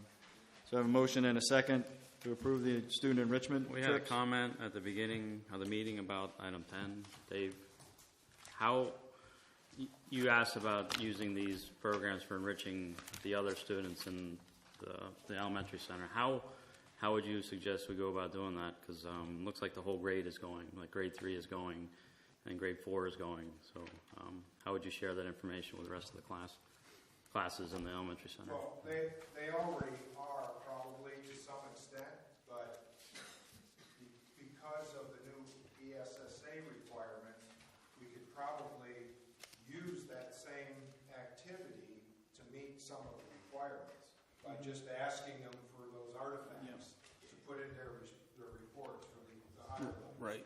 The new requirements for ESSA, the students need 7 artifacts that like create career readiness type programs and what have you. They need to have so many within each level. So by them going to some of these trips, that may be equal to them recovering an artifact. Now that may include them writing a report on the trip that they were on or whatever, but each student now is going to have an individual portfolio and they'll need to have these artifacts as part of it. So if the student is going to do Science Olympiad and their project is career readiness, maybe a solar project, they could write a report on that, and then that counts as an artifact for career readiness, and that meets the ESSA requirement for the student. So they can write a report, or they're going to be required to report on We their could start trips? we could many times we already do, and them just doing the project and having the documentation that they did the project is enough. It meets that requirement. So, for example, the physics trip to Knoebels is the accumulation of physics. They created a lab last year. They went on lab. They measured the speed of roller coasters. They measured ride pace. I mean, it wasn't an all-day event where they came back ahead of time, prepared the lab. They conducted the lab. But at Knoebels, they came back and had discussion on the lab with the impact of physics related to real-world experience. You know, so that's how it connected to their curriculum. That's just one example. That physics trip came out of my high school budget. So this is already gone. So So we're already doing this. What your comment was at the beginning. We're already doing this, but we could possibly do it more. So okay. It's all about the career readiness. They might be writing a report. If we link it to that, and then they know the leaders or the instructors or whoever's taking this class trip prepare them before they go, they can capture the information so that when they come Can be back. submitted as an online portfolio Yep. through Canvas, through Career Cruising, through a Google Doc. There's many ways we could access and create those portfolios. Thank you. Got a motion and a second. Any further comment? All those in favor signify by saying aye. Aye. Opposed? The ayes have it. Need a motion and a second to approve homebound instruction for the following student. Number 53583. Mr. Belts. Mr. Bradley. Comment? All those in favor signify by saying aye. Aye. Opposed? The ayes have it. I'd like to take this one as a consent agenda item as well, please. I need a motion and a second to approve the use of school property for the following 1 through 20 items. Mr. Wentz. Ms. Spinelli. Comment? All those in favor signify by saying aye. Aye. Opposed? Ayes have it. I need a motion and a second to approve the first reading of the following Lehighton Area School District Policy, number 806, Child Abuse, and number 918, Title I, Parent and Family Engagement. So moved. Ms. Spinelli. Mr. Holland. Were the changes that were adopted inside of the policy meeting put into these papers? Okay. Thank you. Any further comment? All those in favor signify by saying aye. Aye. Opposed? Ayes have it. Old business. Regarding the sale of Franklin and Shell David, we did put the buildings online as recommended by the board. CoStar is one of the online realtor sites that we use, and also, Mr. Fike, I want to say LoopNet. Am I saying that correctly? LoopNet, they're both. LoopNet is CoStar and LoopNet. They're both free sites to list. I mean, if you free to list, but if anyone who wants to, you have to join it to see the. Right, CoStar you can see as an individual. LoopNet you have to join to see as a realtor. Can you please share those links to the advertisement and the site with the board? I can send those tomorrow. Thank you.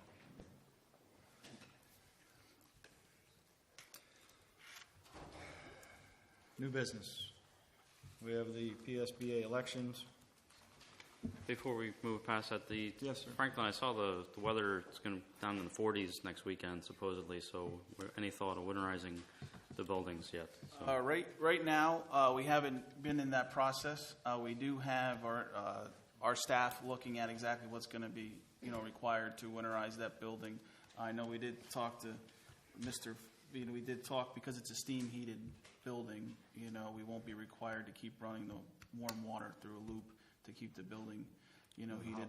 Or hot water, excuse me. We'll have to keep it warm. But we will have to keep that up to codes. But we are meeting with our group that does work on that HT Lions to see exactly what will be needed to winterize that building. What are we doing for the security of those buildings while they're empty? Currently, right now, they're locked. We do also have additional, I don't know the name of them, the red bars that go in some of the doors that open two ways because sometimes it's easier to, so we have that. Those are in place. Additionally, we have dismantled the tags that individuals can't get into those buildings without a prior approval with the swipe cards. Right. We also do daily building checks. Building checks as well, too.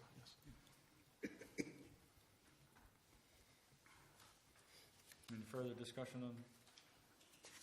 And Franklin Police Department and the Lehighton were notified that these are vacant buildings and to keep an eye on them for us? Yep, they're aware. Yes, I know.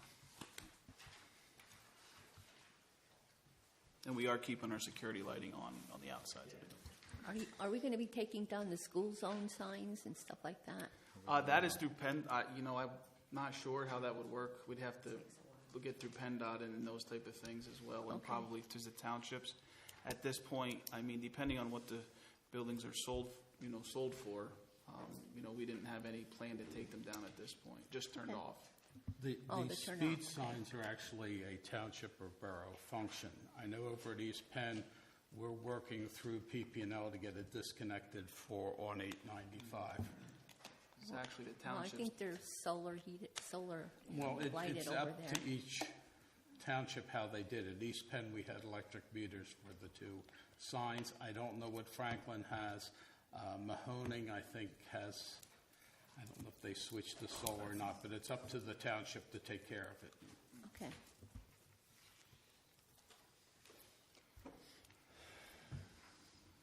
New business? Okay, we have PSBA elections per the policy. We'll call for nominations for PSBA president. If you have your document that was provided at each one of your seats, you will see this will rather go quickly. You noted that? Okay. So we will call for nominations for PSBA president. There is one listed on your document. Someone would please expedite the process by... Rita Spinelli. Any other nominations? Thank you, Mr. Yenser. Need a second for closing? Mr. Wentz. All those in favor of closing nominations, say aye. Opposed? Need a motion and a second to elect Eric Wolfgang as the PSBA president.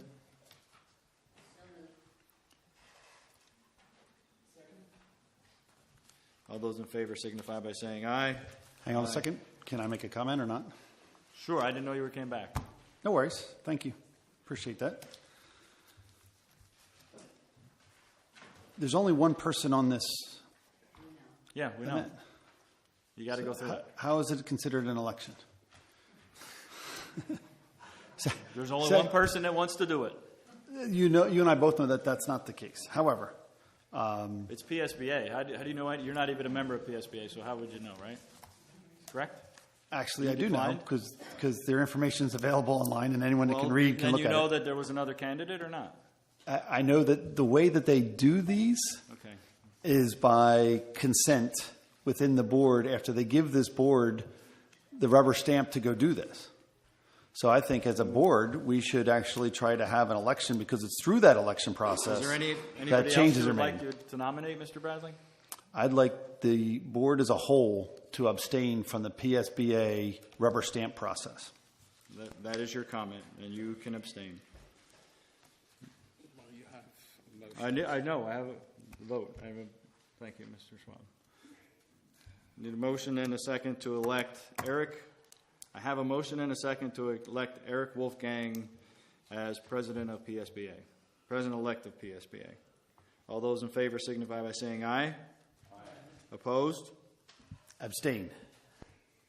Any other abstentions? Thank you very much.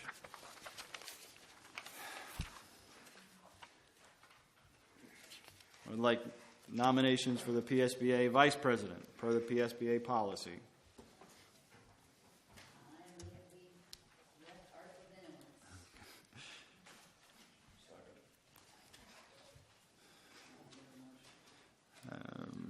Okay, Ms. Spinelli nominated Art Labinovich. Do we have any other nominations?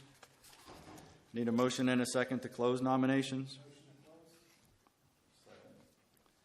Mr. Wentz, all those in favor say aye. Aye. Opposed? Need a motion and a second to elect Art Labinovich as the PSBA vice president-elect. So moved. Mr. Bradley? Mr. Yenser?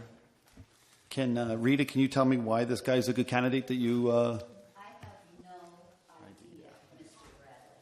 But I also vote my investments. I voted my board of directors for that, and I have no idea who those people are. So I agree with you. It's not an election. It's a rubber stamp, but I have no way to know anything different. I did look some of these people up online. Some came up, some did not. Same thing when I wrote on my investments. You're as a My corporate board. shareholder, and you mean your shareholder agreement? Exactly. You get a proxy statement, and you get a vote. You have no clue who you're voting for. I have no idea I know who they are, but I don't know them. All those in favor signify by saying aye. Aye. Opposed? Abstentions? Sure you can. You can abstain. First or seconding a motion has nothing to do with how you're voting on it.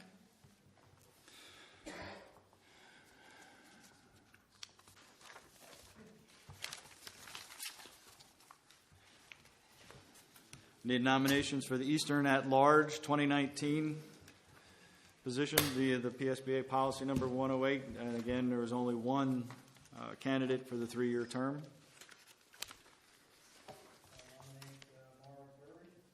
Mr. Yancer. Any other nominations? I need a motion and a second to close nominations. I'll second. All those in favor of closing nominations indicate by saying aye. Aye. Opposed? Need a motion and a second to elect Mara Burry. Mr. Wentz. Mr. Yancer. All those in favor signify by saying aye. Hold on, I'm going to ask a comment. Andy, do you know this person at all, or are you just doing the same thing, right? Do you know this guy at all? Anybody? No. It's a woman. It's a woman? Okay, so at least we know the gender. Any other information we know? Okay. So did you read any of those details? Do you know anybody? Anything about him? All those in favor signify by saying aye. Opposed? Abstentions? Me. One. Aye. Thank you.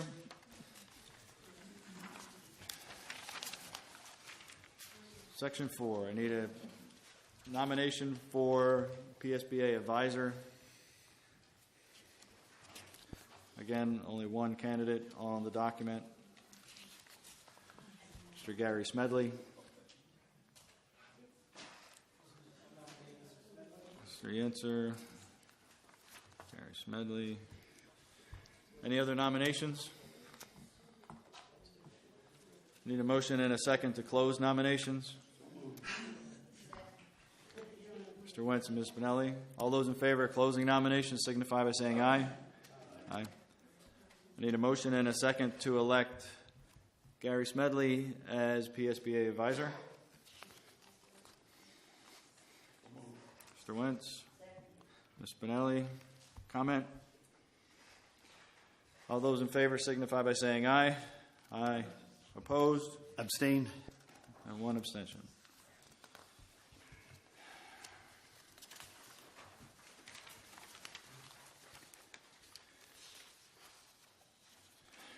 Calling for nominations for PSBA Insurance Trust candidate. There are 3 seats available. And at this point, there are 3 candidates.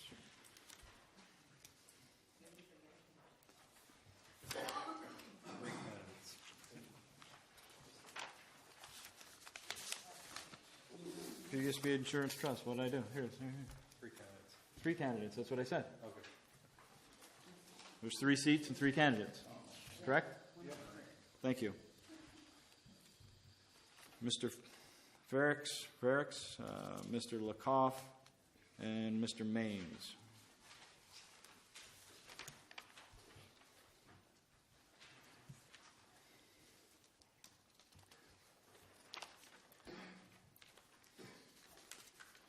I will nominate all 3 for those 3 positions.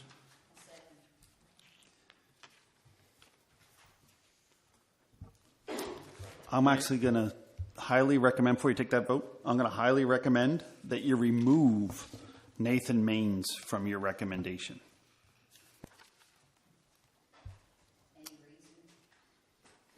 Most definitely. Many of them. Okay. I have no judgment of his person, but just his actions. Thank you. Okay, I have any other nominations? Need a motion and a second to close nominations. Spinelli. Mr. Wentz. All those in favor of closing nominations signify by saying aye. Aye. Opposed? I need a motion and a second to elect Richard. Mr. Bradley has seemed to indicate he'd like a separate vote on the last gentleman, which would be completely proper. Okay. So I need a motion and a second to elect Richard Ferrix as PSBA Insurance Trust candidate. Or can I put those two together? Sure. There's no And Mr. Lecoff. Is that okay, Mr. Bradley? So I need a motion and a second to elect Richard Ferrix and William Lecoff as PSBA Insurance Trust candidates. Mr. Wentz. Mr. Yenser. Comment? All those in favor signify by saying aye. Aye. Opposed? The ayes have it. Need a motion and a second to elect Nathan Maines as a PSBA Insurance Trust candidate. Mr. Wentz? I will second. Okay, Mr. Yenser, it's fine. Comment? All those in favor signify by saying aye. Aye. Opposed? Abstain. No. Any other no's? And one abstention? We'll move on to the next item.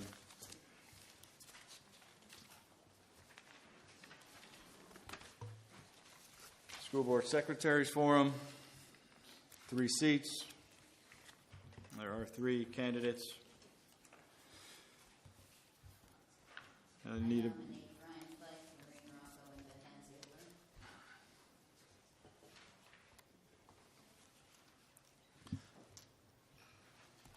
I'll second Brian Fike.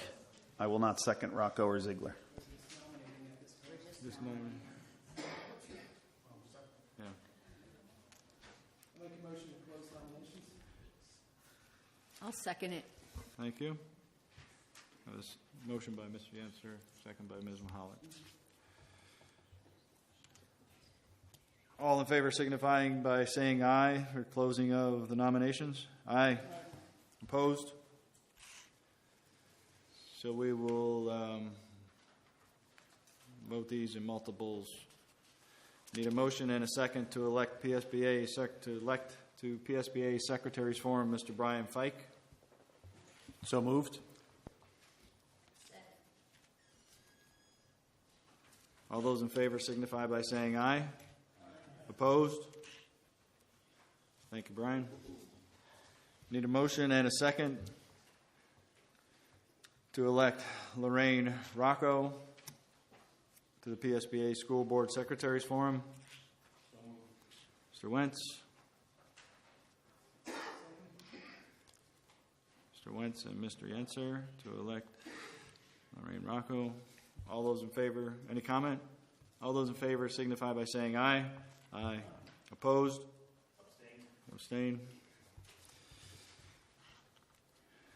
Need a motion and a second to elect Beth Ann Ziegler as a PSBA School Board Secretary to the PSBA School Board Secretaries Forum for 1 year. Mr. Yenser. Ms. Spinelli. Comment? All those indicate so by saying aye. Aye. Opposed? Nays? Abstentions? Abstain. 1. Okay.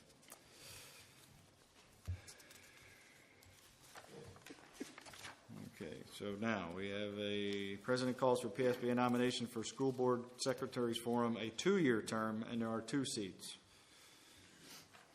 We have 3 individuals. Peter Bard, Anita Caseman, and Denise LaPera. I entertain motions for nominations. I'll nominate Peter Bard. He is actually a board member up at Weatherly, and I have met him, so Okay. I do know him. I don't know the other 2, and I couldn't find anything online. Okay.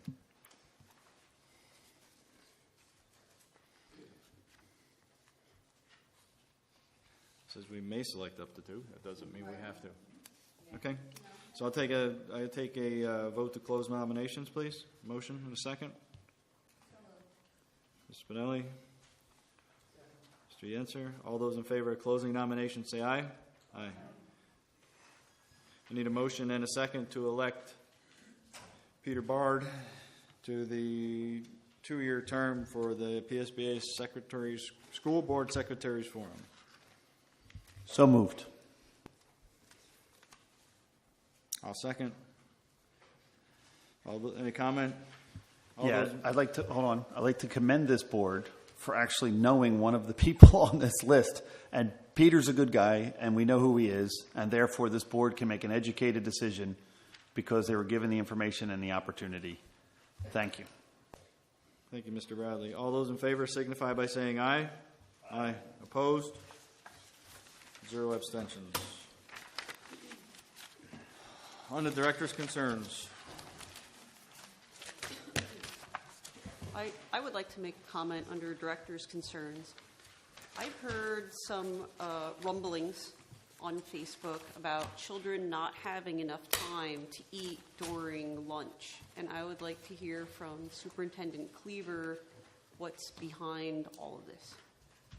Well, again, this is a new building and transition period. The first thing I'd like to say, the first 3 days, especially during the school year, there's many different activities. Up until probably Wednesday of last week, and I'm looking to Mr. Seblin, we got on a regular schedule. So about the first 5 days, because of all the programs we offered, assemblies, we talked about the school bus safety evacuations, we are on a condensed schedule because of all those programs.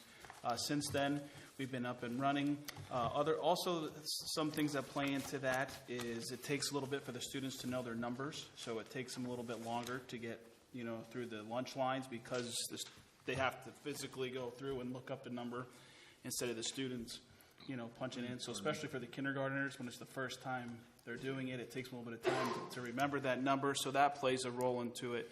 And then getting everyone on page. Some of the things that we've done to help limit that issue is we put the teachers' names on bifold papers on the seats, so it was easy for the kids to know where they're sitting instead of standing around and looking for, okay, I want to sit with Johnny. Oh, but here comes my friend Rich. Now my friend. So who do I sit with? Who do I sit with? So all those play a factor into that. But since then, again, I want to, if Mr. Seblin wants to add to it. Yeah, I'd love to address it too.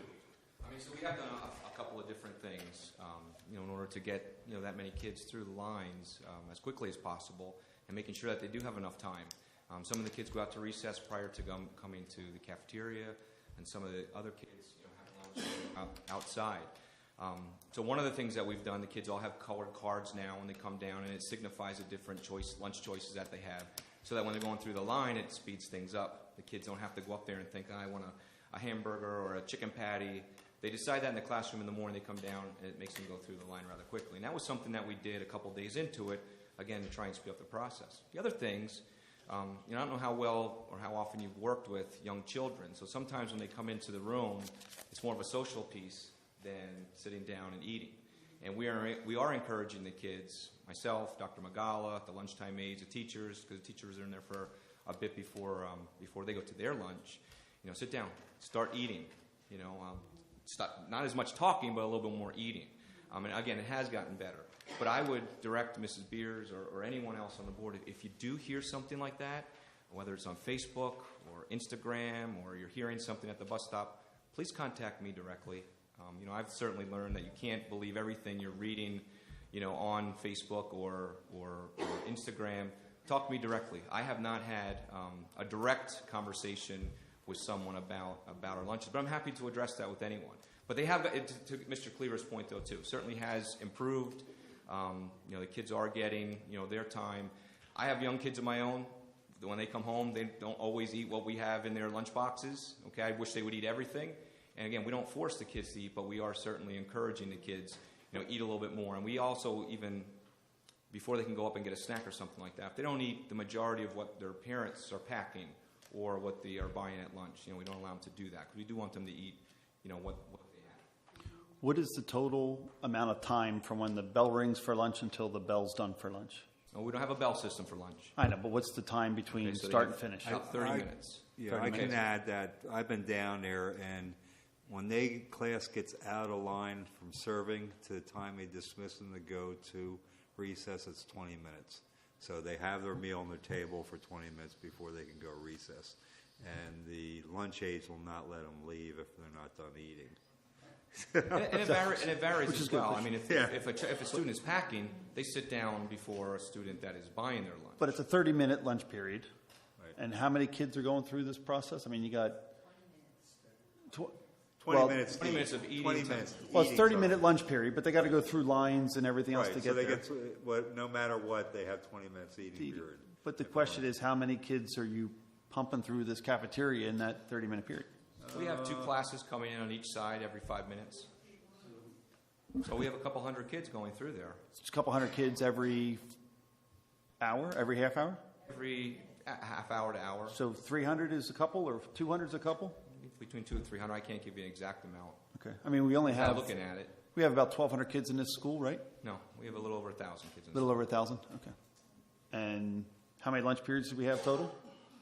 It's every 5 minutes they bring them down to class, so that way they don't have to wait in line long. Okay, but there's every 5 minutes for... Like the high school, middle school, where you have 2 totally different 3 lunch periods. There, it starts at what? Starts at about 10:30. 10:30 and finishes up around 12. Let me expedite this a little bit. Do we have a schedule for these kids online anywhere, or is it not online? Well, we have a schedule, but it varies, you know. But they have a set time where they go to lunch, so the teachers know when to walk them down and go to lunch. So this part of the schedule, the day that's set, is their encore classes, which are their specials, their lunch and their recess. Everything else, sometimes at the discretion of the teacher or the team, whatever they're doing. Can you present that schedule to the board members? Yeah, I can make a copy. I actually handed one to Mrs. Beers before the meeting because she requested it. Yep. Okay, So thank you. I could scan and send the same thing out. And that is a master schedule. That's just a time that is not, you know, a black and white schedule. This is how long they have for math. This is how long they have for... There's minutes accrued on each of the different... I also have, there's a woman back there that I think I've been she wants to talk to you. I have a question. Well, my child hasn't made this concern, but other children have made this concern to their parents. That there's not enough seats for the kids, and some kids are standing eating their lunches. No. I mean, I kind of find that a little ridiculous, but my child has expressed that. Every child has a seat in the cafeteria. Okay, during the first day or two, okay, we had to add extra seats during the first day, okay, because we have some round tables and we had some chairs that we added. I want to address that with the public because there's a lot of parents. Like I said, if anyone has a question, please, you can always call, stop in. I mean, you've known me for a long time. You're not allowed to call after 12 for we're encouraging people not to call after 12 for a change in busing. We were told unless it's an emergency, we weren't supposed to call after 12 at our orientation. For busing. For busing purposes, to try and make sure all the students are getting on the right bus. She didn't specify that. She said unless it was an emergency, we were not to call after 12. Anytime. I mean, you've known me for a long time. You can call anytime. Can I? Yes. Okay. Questions? Thank you, Mr. Semblin. You're welcome. The only thing I would like to reiterate, I guess, a little bit of what you said, that if there are problems, it is appreciated that if they do come to a board member with that information, that also gets followed up with the building administration, the teacher, building administration, through the chain of command to make sure everybody's aware of the problem, because that's a successful way to solve the problem is the awareness of it, not to harbor it. So thank you very much. Can you announce the phone number that parents are supposed to call if they have a question? Or is it just the main number? Call the main number and they'll get set. Main number, is there Elementary, middle one for elementary, one, right, okay. Yep. Anything else? I have 3 other courtesies of floors. Hold on, I have other director's concerns. Are you done? Chris? Okay. So I presented several new business and director concerns. I provided them on Thursday, September 13th when I received my agenda. The things were not on it. Why did they not get onto the agenda? I received them. I got them on Friday to approve them, and at that time the agenda was sent out. It was publicly put out there. It was on the website as well. So when I saw them, when it got to me, because these were not emailed to me directly, so I did not see them. So when I came into the office late Friday, I saw them, and at that point, all the information was out. And again, it's not there. Should be a little bit more of a prior notification. I don't think any of these were directly related to anything on the agenda that would have made it an issue. Your right to know request. There's nothing on the agenda for that. Openly published documents. We've went over this how many times. How you're going to save district taxpayers tens of thousands of dollars by being transparent. So I mean, none of these. There was nothing on the agenda that would have made these pop up. So I don't know why. I mean, if we would have had them ahead of time. None of them on the agenda. Say that again. There was nothing on the agenda that would have made you decide on Thursday after you received the agenda to put I'm trying to put these on the agenda. Okay. Well, it was after the fact, yes. When I received my packet with the agenda, and I read the minutes, and I read the information that was presented, these items came to my awareness, and I'd like to have them discussed by our board. Okay. We can have them discussed, but I, as another board member, are just seeing them right now, so I have nothing that I really can. You can speak to them if you'd like, Mr. Bradley. That's fine. We all have a copy. But did you not get your email with all the attachments associated with them? I didn't get this one. I understand that, but on the 13th, Thursday the 13th, did you receive an email? No. Neither did I. None of these got transmitted to the rest of the board, is that correct? I did not receive it. Nothing was sent to us. Again, I saw them on Friday when I came into the office for the first time. I mean, we can be happy to put them on for next month if that's okay with you. And then people have a chance to do some reading of your documentation and look it up. If that's acceptable to you. I will respect the board and move most of these to next month so they have a time to review the pertinent data that was on the motions and the topics. But I'd like to address one or two of them that I think are more timely that we're going to need to review. So the first one is under the elementary center tour. I move that we protect our employees and occupants of the elementary center by moving the emergency boiler shutoff switch to outside the room where the emergency may occur, allowing for a safer shutdown. Can I get a second for that motion?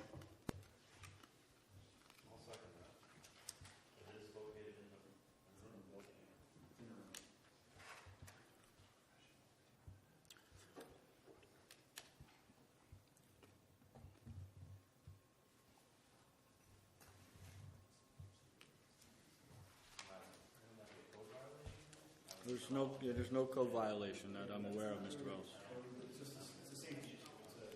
Can we get a readout on these from our construction agent before we make a motion to do a? I made the motion. I got a second. You can proceed from there. Okay. My comment is I would like to have Quandel or our boiler company address the issue. And for liability, yes. Prior to making any motion to. But everybody understands that they all have an emergency shutoff in your home for a boiler, and it's in a safe location. We're just asking for our elementary center to have the same respect to the employees, the children, and the people. Yep. Okay. Again, I'd be more comfortable having our construction management. Sometimes, and again, I've run many projects, albeit fire trucks, not buildings, but sometimes there's reasons behind why things are in place. I'd like to just understand why our construction management felt that it was okay to have it at the position it was. Then you can vote as you so desire, I guess.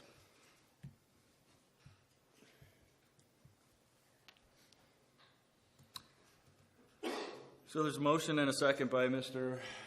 Bradley and Mr. Belts on moving the emergency shutoff outside of the room. All those in favor signify by saying aye, or would you like a roll call vote? Before we do that, since this is director's concern, new business, can we get input from our stakeholders prior to taking that vote? Sir. Thank you. Anybody like to speak on that issue? I'd be concerned about our liability if we do something outside the scope of the construction project, so I agree with Mr. Yenser there. It'd be better if it came from them, that if something is violated, the code, or something happens after that, or there's an injury, that we're covered. Because if we go outside that, we may have liability. Thank you. Any other comment?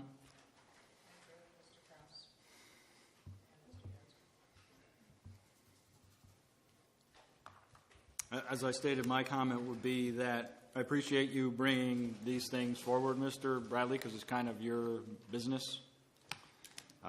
But I still would like our opinion of our construction management firm to work with probably HT Lyons on the feasibility and liability of the whole issue. I would also include our insurance firm too, because they will be they inspect the buildings as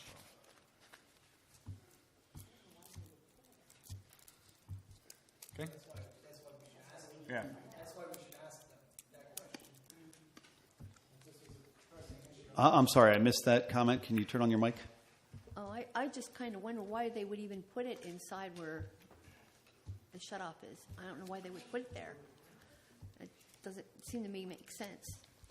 Absolutely right. Thank you. Common Good sense. observation. Right. I'm not sure when the tour was made, but this was a real safety concern. We should bring those forward to Mr. Fike when it happened or when it was seen, so he can raise the question earlier. This is the first. It was brought to Mr. Fike's attention as soon as it was made aware. It was brought to my attention. I addressed it with Arkansas Quandale, and they said it passed code, and that's the way it was designed. They didn't say anything else, just said it passed code, and that's the way it was designed. Okay. Motion is that we move to protect them.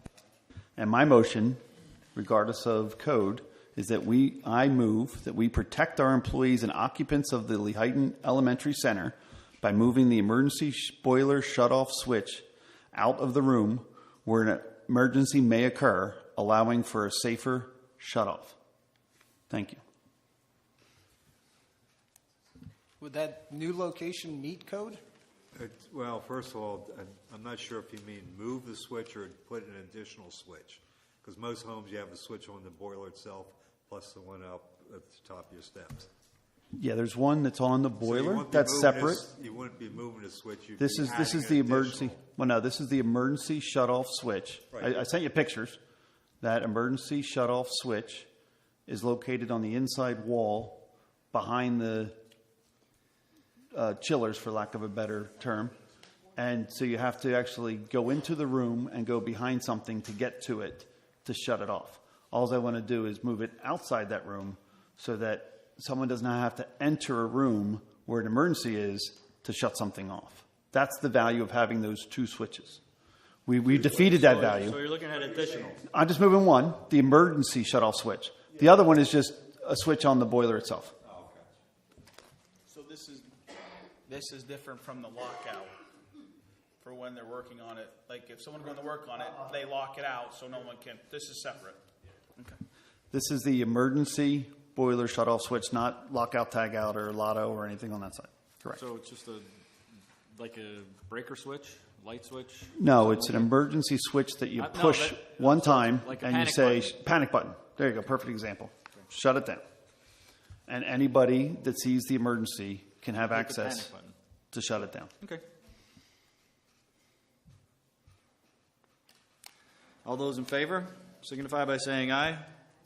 Aye. Opposed? I'm going to abstain, only Okay. because I agree we should look at it, but I don't think we should move it until we get input from insurance and everybody else. Fine, that I don't care. I just don't want it. Can we do it that way? Can we add that addendum to it, Mr. Bradley? I made my motion. Okay. If it passed, I believe it passed or not. Here, I'll make a comment just to maybe alleviate some fears. I mean, if we pass this motion, we're not going to physically move the switch ourselves. We're going to ask a professional. To get a change order and absolutely. We'll ask a professional to do it. So when we make the question, then those professionals. Yeah. No, it does not. It changes it in your mind, but it's really the same motion. Unfortunately, I live in my mind. Yeah. So anyway, We're going to ask professionals to move the switch now that the motion is passed, and then those professionals, they're not going to just do what we ask if it violates code or is dangerous. So it will pass through a checking process once we go there. That's different than what was brought to our attention previously. If we're asking the recommendation on top of this... No, you're telling them to move it outside the room where emergency can occur. They will find the location that is suitable within code, but outside the room, so anyone having an emergency can shut it off from outside the room where the emergency would be occurring. Who's moving So it? that's the motion. Probably It's very HQ simple. lines, I would You don't need to make it any more complicated. Who's going to move it, though? Our people? Someone That's else? Our It would have board. to be JBM Mechanical. Yeah, hold on. Let's Let's make sure we understand our responsibility. Our responsibility as a board is to direct the administration, and then they administer the process. I'm hoping he doesn't put it a foot off the ground where someone can kick it. Right? That probably wouldn't pass code, I would. I would think, right. Thank you. Okay, second one is I move we protect our employees and occupants of the Lehighton Elementary Center by adding refrigerant detectors.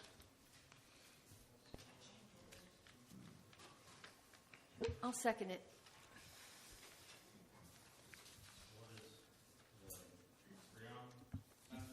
Yeah, refrigerant comes in many ways, but it's much like a CO2 detector, so that people have an alarm that they know don't go in that room for fear that you will die if you have a leak in your refrigerant.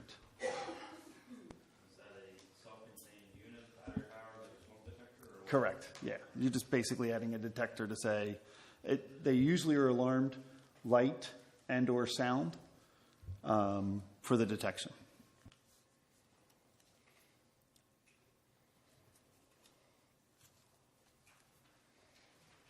So there's a motion on the floor by Mr. Bradley to add refrigerant detectors. I need a second.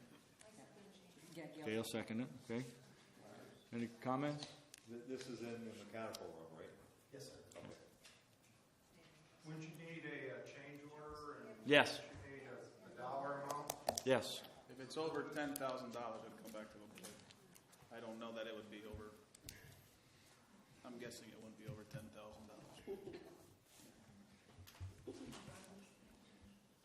So then this is in the, can you elaborate, in the air conditioning room or? Mechanical. In the mechanical room. In the mechanical room. So this is for the HVAC or just for the plumbing? So you'll take that addition to it, just so it's clearer? Sure. Okay. And this is the HVAC portion, not the plumbing portion. Correct. Mechanical room where the boilers are and the chillers coming into the system. Okay. Did you get a second on that? I don't know if I did. Yes. Gail. So a motion and a second. All in favor, signify by saying aye. Any comments other than Dave's?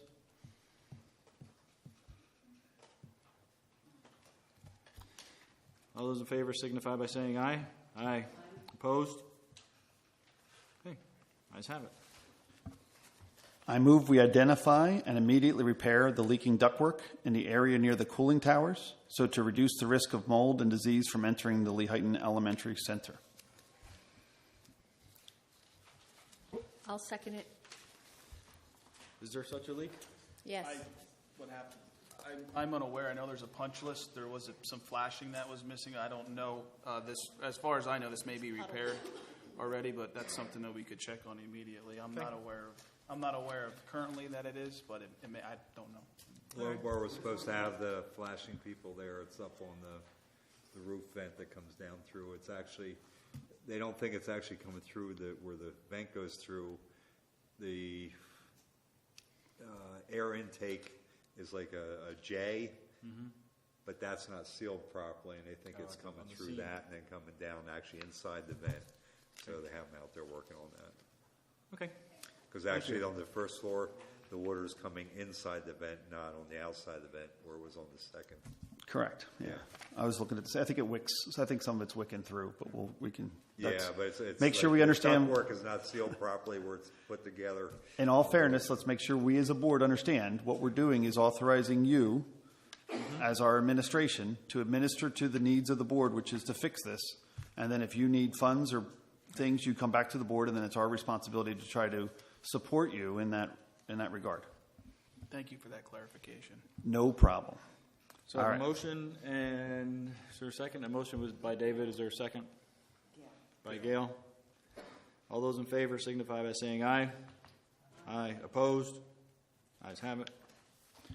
And then you got two more, but I move that one of our staff of the elementary center let me see. I move. We have one of our staff in the elementary center front windows for sweat, inspected for sweat and moisture, confirming that the fog is only on the exterior of the windows. Okay. When we were there doing our tour, there was a significant amount of moisture on the inside of the building, and we just want to confirm that that was part of startup and not part of a humidity issue or any other environmental issues. Sure. Water kills buildings. Yep. So that's a motion by David. A second? I'll second it. By Gail. Any further questions, concerns, comments? All those in favor signify by saying aye. Aye. Opposed? Thank you, David, for bringing those points forward. And I'm sure. And the last one, I'd like to move that we commend Superintendent Cleaver for having a complaint-free startup to our new elementary center. I think that's amazing that you can move that many kids and do it without having any problems. That's fantastic. We got a motion, and is there a second? Mr. Belts? I appreciate that, but again, it's a team effort. There's many meetings and individuals involved in this process: board members, community members, parents, students. But again, it's a team effort, and I have to give the compliments to the team, although I appreciate it, Mr. Bradley. However, it's the team, it's the support from the community and everyone else, and I think they're the ones that deserve the compliment, really, not us.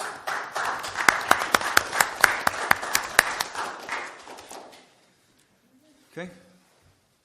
Yep. And the last one. I was at the tour of the elementary center, and Miss Cox invited me in her room, and it was absolutely beautiful and very welcoming, and I think she did a great job making that room look homey. I also took a tour today, and I thought every room was really inviting. It's so bright.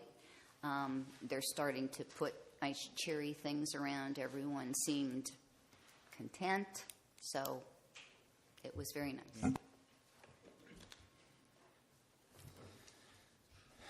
Okay, so we have a motion and a second. Any further comment? All those in favor signify by saying aye. Aye. Opposed? That's one out of one. There you go. And I got the last one. I move that the Lehighton School Board formally apologize to the way it treated a decorated veteran at the last meeting when Superintendent Cleaver and President Stern apparently violated his ability to speak prior to the vote that he wanted to comment on. Can I get a second to that motion?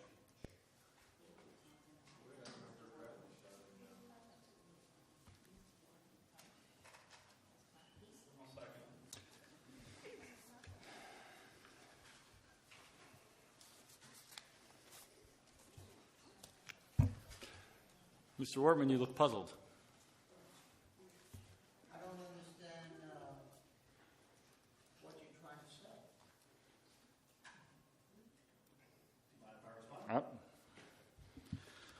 So the Sunshine Act is a law that's in Pennsylvania that we as a board have to follow. It's our responsibility. When there's a new motion on the floor, anyone that has interest in speaking on that motion of government prior to government voting on that law is required to actively provide a reasonable period of comment prior to that vote. You stood up in the meeting and said, I'd like to make one comment. Larry at the time told you to wait. And then the meeting proceeded, and he took a vote without letting you speak. And then after the vote, after your rights were violated for your right to speak prior to the motion, you were given the opportunity to speak, and you spoke on that motion that was just passed or voted on by your government. So they violated your rights as a citizen to have that right to speak. And the value is not only to you and your constitutional right on this Constitution Day, by the way, but that right was violated. And if you had the opportunity to speak, your comments may have sparked other ideas and comments within a community. And it is our school policy, number 011, that we engage all stakeholders, all of them, not just some of them. And therefore, I would like to apologize. I'm making a motion that we as a board should apologize. Thank you. Maybe I should be apologizing for the way I acted. Absolutely not, sir. You acted in accordance. No. Maybe I should be apologizing. Your choice. For my speaking words that maybe I shouldn't have said. And I really have, Mr. Stern did not intentionally mean to overlook me. Mr. Stern recognized after things were said, he did correct himself, and I don't think the board needs it. I don't think I need an apology from Mr. Stern or the superintendent or as I said, I'm just a concerned citizen. And that's the end of it. That's the end. Maybe I should be apologizing to you for the way I outspoke myself and said some comments maybe I shouldn't have said. Mr. Brett. I do apologize, but again, you do not owe me an apology. Thank you. Mr. Bradley, is that the subject of this criminal complaint that I received here on my paper by you? Is that what we're talking about? That is part of that criminal complaint for Okay. violating a person's rights and abusing the office of director. Okay. And then also the civil complaint, which would be based upon the Sunshine Act for the same violation. And whereas Mr. Wertman, and we respect that you have every right to apologize for whatever you'd like to, our actions are what we should apologize for, not necessarily your actions. It is the professional responsibility of an elected official to ensure, welcome, and invite that comment. And you have every right under the First Amendment to say whatever you would like, whether it agrees or disagrees, and barring any major significant vulgarity, we should give you that right to speak. You have a motion. We're required to, actually. I have a motion and a second on the floor. Does anyone want to speak on that motion besides Mr. Wertman is the question, because I hear a lot of rumblings. This is an opportunity to engage your government. Mr. Wertman, I've known you a long time. I think you're being used, and for his benefit, not ours, or not you, certainly not yours. That's just my comment. You're being used. Thank you, and I definitely agree with you. Because you should not, I will stand up and say, I do not wish to be used, and you should be ashamed of yourself. You come up in there, you go. There you go. Okay. Thank you. Tom? You're acting like a clown, like you are. You know what I mean? Now, just listen. I accept anything what you're trying to say here, other than the fact that let's not make an issue. Mr. Stern recognized his mistake and corrected and let me speak. Why are you trying to use me now for your satisfaction to exploit this? Shame. To respond to that, I'm not using you for your action. Your action is regardless of what took place. It was the action of the board that prevented you from speaking, regardless of who you are, whether you're friends with Wayne or not friends with Wayne or friends with that prevention Wait, just 1 second, Mr. Wortman. That prevention of the ability for government to allow its constituencies to speak prior to a motion has been not only going on in this district since Mr. Krause's reign and Ms. Bowman's reign, but it's been going on since we've elected Larry, and we want to stop that. So the idea is to follow the laws, follow the oath, and that's our responsibility. Thank you. Thank you. We could call. Did he not give me a chance to speak at the end? I will completely. I think he gave you a chance to speak, which is very admirable. However, the law requires very specifically that that chance to speak must be made prior to a vote so that other community members can benefit from your insight, Mr. Wortman, and take advantage of the collective intellect of the community to which we govern as your government. To do that is an error. Thank you. Thank you, Mr. Borman. There's a call to question. There's a motion and a second to apologize on the floor. Roll call vote, please.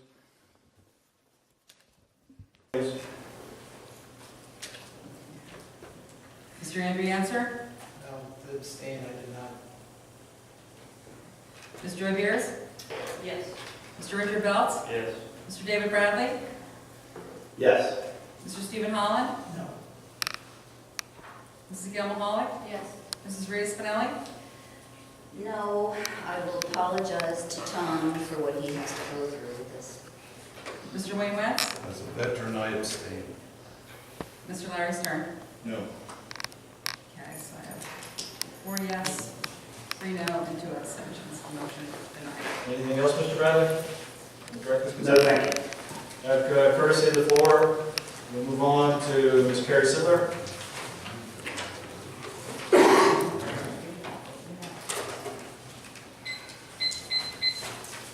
Mr. Cleaver, you said there was no complaints about the buses. I complained. Not only did I call, but I also sent you an email, and I sent it to the entire board as well. You did not respond. Email complaint for the start of school process? For the school buses.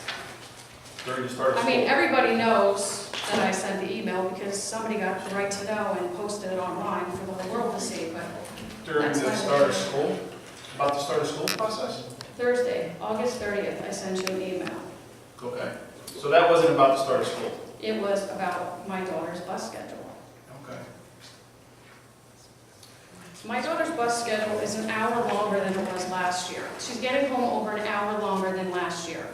I live on Mahoning Drive West, and it's no secret, because it was all out there online, 3.5 miles straight line, no stop signs, no lights. So why is it taking over an hour to get that child home? I'd have to talk to the bus driver about the time on the bus. However, when we presented everything with the elementary center, one of the things we've said over and over and over again is that whoever has the longest ride. Okay, so let me interject here. Okay, so the ride starts on that bus in the morning at 7:35. They get to the school at 8:20. That is a 45-minute bus ride for the kids in the morning. For my child and the rest of the kids that are on that bus at the end, it starts at 3:30 and it goes till 4:20. That is 50 minutes, not including the wait time at the school. How is that acceptable? A lot of these buses, their bus ride home is actually shorter than the initial bus ride there. So it's not fair. It is not fair. And I don't want to hear it's fair because everybody's telling me it's fair. So these are my options that the wonderful people of Lehighton have given me. Move out, because that's a great option to tell people. We don't want to hear it. It's fair. Move out. Homeschool your kids. And oh, by the way, if you homeschool your kids, the school district doesn't get that money. It goes to whatever charter school there is. You could go and pick up your child every day. Well, that's just stupid because I have a life too, and that's why we pay taxes for. And yes, Rita, I know that you said it's a privilege, not a right, but we do pay taxes for that. And I think the state law says if you live 1.5 miles away, the school district is to provide a bus. So you're going to tell everybody in the entire school district their child doesn't have a right to a bus? We bus Gypsy Hill in, and they're right there. We bus kids in town, they're right there. Again, when we had this discussion. We didn't have a discussion. When we talked about this from the very beginning, part of the process was the students who had the longer ride in the morning would have the shorter ride in the afternoon to make those. How is that fair, though? Because when they go to the high school or the middle school, it's not like that. As far as. Their rides have not changed.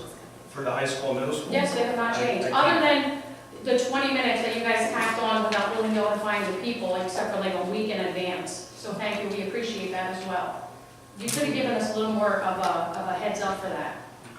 Well, I apologize. I'll check on the ride, but again, the issue with the busing, and Mr. Sutherland, I don't know if anything. 45 minutes to the school, 50 minutes to get home, not including the half hour to whatever wait time. But again, just to clarify, my comment was correct. The longest students in the morning have the shortest rides in the afternoon, and vice versa. And how is that fair? It isn't So fair. they're all- People who live further away, they know that their children are going to have a long bus ride.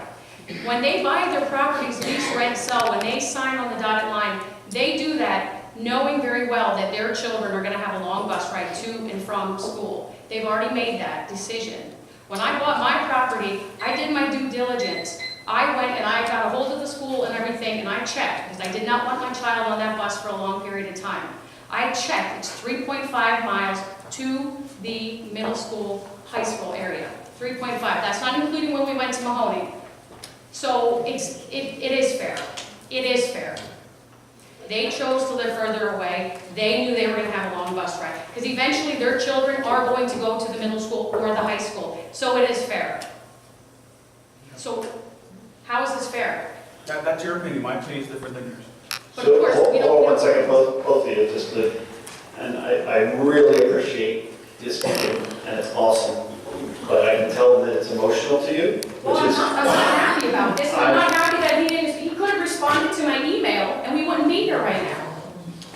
And one of the things I wanted to address was that whereas Mr. Cleaver's trying to respond, it's ultimately the board's responsibility to negotiate the contract with the bus provider, review every transportation record that's going to take place within that district with our contracted bus provider.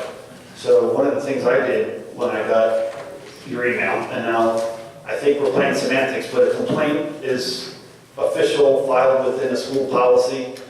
So I think that's what if you have one of those, that would be valuable. That way it has to be addressed rather than lip service, right? So if anyone files a formal complaint with the district, they have to be handled properly by your government. But the school responsibility for the contract, every contract, and very specifically the transportation contract, is the responsibility of the board. So therefore, since it is our responsibility, if we have people that are upset that may or may not feel that it is fair, we as a board should look at it. Do we have a copy of every bus route, times, and that study? I'm sure. It's on the, but they have, those are just estimated times, but those are just estimated times. If you go on our website, you click bus routes on the very front page, and all of them are listed. CCTI, everything's listed. And it'll show individual student times per. Yes, because actually some of the we came across that some of the buses were actually getting to the stops too early, and because we don't drop kids off at elementary unless the parents, someone's there to pick them up, we were actually had to adjust it. So we've been slowly doing that as we go through the process. It's in our best interest as a district to have as many people on a bus. That's the safest means of transportation, and to add a length of time to that bus ride only motivates certain parents to drive their kids, adding to the congestion, the problem, and the drop-off, and the risk of this number of people coming to one location. Transportation was discussed. We knew it was going to cost a little more within the district. We knew they were going to add more buses because of it. That is incorrect. We have not added more buses. They didn't add any buses at all? Okay. So this should be reviewed with our bus contractor as a board to, first of all, pull data from our stakeholders to ask them what they feel they would like to see as a service on a time limit. If you're saying 40 minutes is long, we should survey that constituency within the stakeholders get an estimate, talk to George's, come up with a plan, and then you can review that contract. That's our responsibility. I actually have a copy of the 2 policies that you sent me as proof of what you're saying, and again, that's not what it says. The first page says that the board shall contract for school bus services for transportation of students to and from school at regularly scheduled hours and for field trips and extracurricular activities. It goes on to talk about making sure that the bus drivers have certification and clearances, and then it says, the superintendent or designee shall be responsible to prepare a district map or schedule indicating each bus stop and bus route. It does not say the board, it says the superintendent or designee, who is Mr. George. That's what you sent me as proof. Just bear with me. Read that last sentence again a little slower, and then we'll guide you. Prepare a district map or schedule. Stop right there. If they're going to prepare the map or schedule as the superintendent or designee, who are they preparing it for?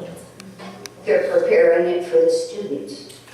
No, they're preparing that to the person responsible for the contract, which is the board, and that's the benefit of that. If you'd like a clarification on that, and five people can ask the solicitor, he will clarify it, that we're the contractor. So we contract the bus. Going on, Okay, so before you guys think that I'm just complaining. No. My biggest concern is, Mr. Zeppelin, Ella last year, did she love school? I believe so. Did she not get the award for absolutely no days missed? Perfect attendance. My child went to school with bronchitis on numerous times, numerous occasions, because she wanted that award. She loved school. Every day I struggle to get that kid to school because she hates it. She hates school. When she gets home, she's hungry. She wants to eat. She's crying. You guys don't have to deal with this, but I do. But we're all supposed to be in here for the children. And when they're on these school buses for that long a period of time, they're decompensated by the time they get home. We cannot get their homework done. We can barely settle them down enough to eat. And it's a problem. And maybe I'm the only person with enough guts to speak out, but I am. And I've been threatened. Oh yes, I've been threatened. And I've been told if I sent my email that I should be very, very aware that the school district will get back at me. But you know what? I don't care. I really don't care. These kids should not be on those buses that long. They have to wait so long at that school, another hour on that bus ride. It's killing them. And you guys aren't the ones dealing with them. We are. And we pay taxes. We pay for a service. And you're just not doing your job properly. You guys are better than this. I feel you are all better than this, and you should have this problem rectified.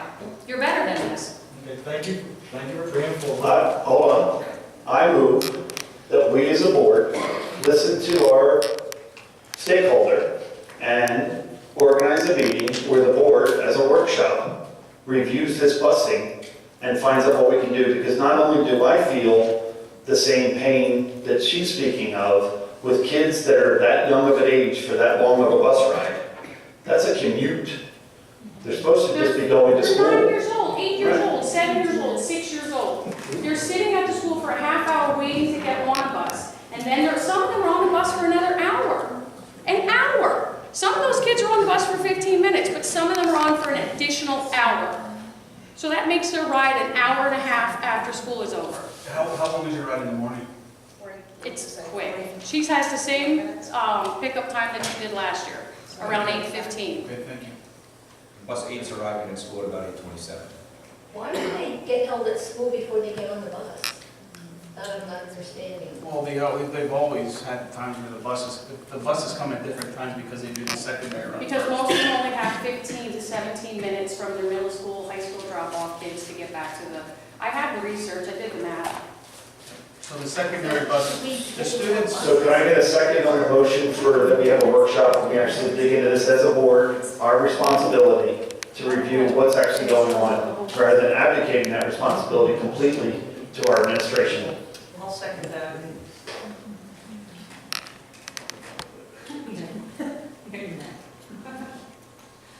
Any public comment? I was just thinking, do I have to come up there? No, when? Actually, if you don't mind, because that's a microphone that gets recorded so that people can have it transcribed for the minutes. Sorry. Thank you, though.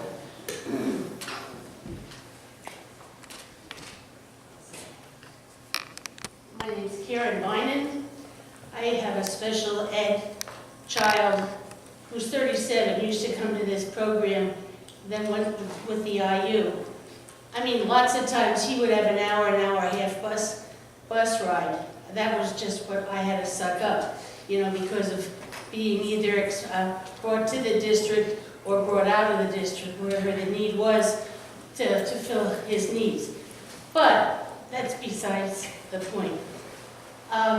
When I heard that you were going to put the elementary and the high school and the middle school all in one complex, I thought you were going to bus like they do in Weatherly, which I believe they bus high school, middle school, and elementary all in one bus from a certain area and bring all those people and adjust the times of your day in the high school, middle school, and elementary to so that the high school people would get off first, then they would go to the middle school, they would get off, and then the elementary, so that you wouldn't be having all these buses going out for the high school and middle school, and then go out again to get the elementary. And I think maybe you could look at your bus schedule and do something like that, which would maybe save time and eliminate the long bus rides and the long wait for, especially the elementary kids. That was just a comment. Thank you. Yes. Any further comments? So we have a motion and a second to have a review of the bus schedules. As a board or at a workshop meeting? At a workshop.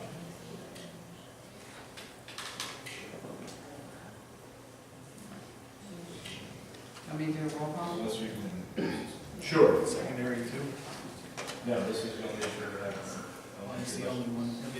Mr. Sullivan, I don't want to speak, but have you had anyone other than the first day? I know we had some, just because we did have a bus that broke down. And Yes, the first couple of days, but I mean, every day I've said to a number of people here tonight, even board members, we have gotten better. We've gotten much, much better. I mean, today, the last bus pulled out of the elementary center at 8:32. I'm sorry, 3:32. Okay. And actually today, one of the things I did, I wanted to see what it was like for a parent coming into the complex. So I got my car, I sat on 9th Street, and at 3:05, because we do dismiss at 3:05, I came into the elementary complex. I made it down to the stop sign near the high school, and I waited. And it took 13 minutes for me to get through the whole piece. And I mean, that's in inclement weather. I mean, we have a number of teachers out in the front that are helping get kids in cars, and we changed something up. We have students in the cafeteria now, by buses seated from K to 2. And since last Wednesday, we haven't, K to 2, we haven't had one student that got on the wrong bus or was, you know, in the wrong place. And we didn't have that the first week, so that was an adjustment that we made. So we have been getting much, much better in the afternoon and in the morning, actually. We've been logging, you know, the times that the buses are coming in, how long it takes them to get off into the school in the morning. So we have made some adjustments. And again, I thought that the parent line coming through there today went rather quickly. We respect that there's going to be a learning curve, and I think that's valuable.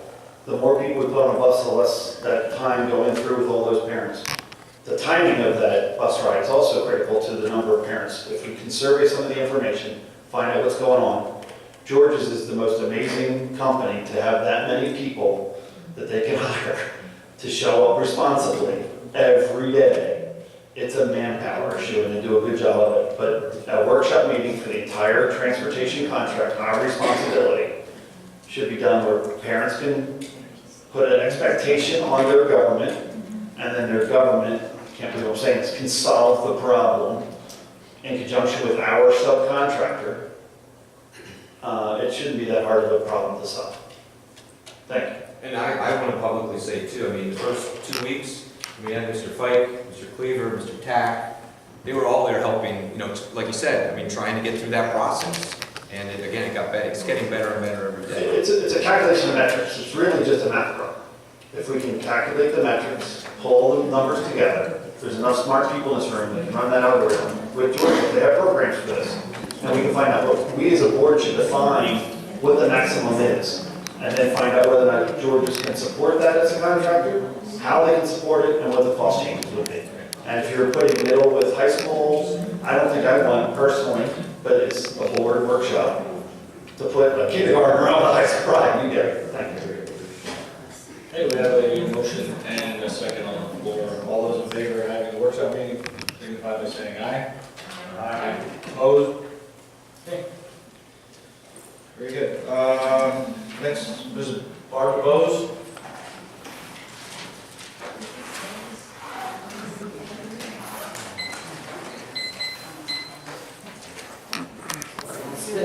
It's called arthritis. I know him very well.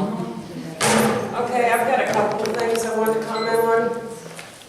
First and foremost, something that was said here. I think it's Mr. Krause. You made a comment on the $2,000 for the equipment, etc., for live streaming.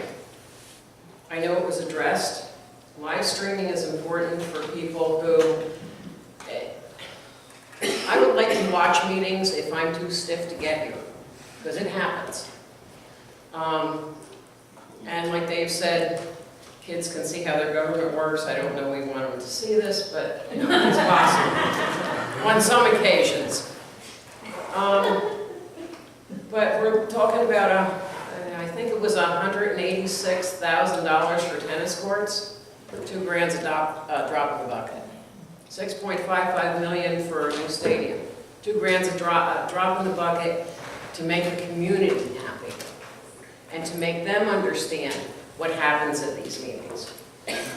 The other thing I wanted to mention, I have been doing a lot of research online about the use of private email accounts by public officials to conduct public business. And everything I have found so far, and I'm not saying I'm done, has said that they are subject to right to know for any business email dealing with their jobs in the public. If they're an elected official, ask Hillary Clinton, she found out.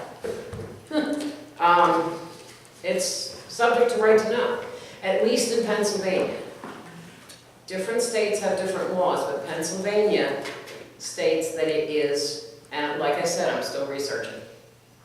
So I may find stuff that isn't. No, you're absolutely right. That a private email address is subject to right to know, but the district can't compel production or how someone maintains their own personal account. Right, I understand they don't have the documents and they can't produce it. No, but I mean, it's like if you have a district email account, we can maintain the history of it, we can have it. Right, but you have the documents right there by searching. Once it's on someone's private email, if they delete it every day, that's their system. We have no way of producing it. But you're absolutely right. If it's used for agency business, we had a recent request. A request was made by a right-to-know officer of all those directors who do not have a Lehighton.org email to request them give them email. Give their email. Well, one of the things it says is for to institute trust in the community is to have a district email so that this is possible. You know, so that anyone doing a right to know would be able to get the information, whatever information, if you're not hiding something with theirs. You know, I mean, that's just how I feel about it. Do it right the first time and nobody can question anything. You know, just be upfront on all there is to it. I can add to that for 1 second, since I'm the one that filed the right to know. And then the Office of Open Records agreed that the record should be provided to the right to know requester. And then our board elected to file an appeal to court. I just received paperwork that the Pennsylvania School Education Association filed to, and if I can use the term properly, intervene to prevent that transparency within our government. Well, of course it did. We don't know why. It's right. Sorry. Okay, thank you, Ms. Bose. Mr. Bradley? I'm good. Thank you. I will entertain a motion to adjourn.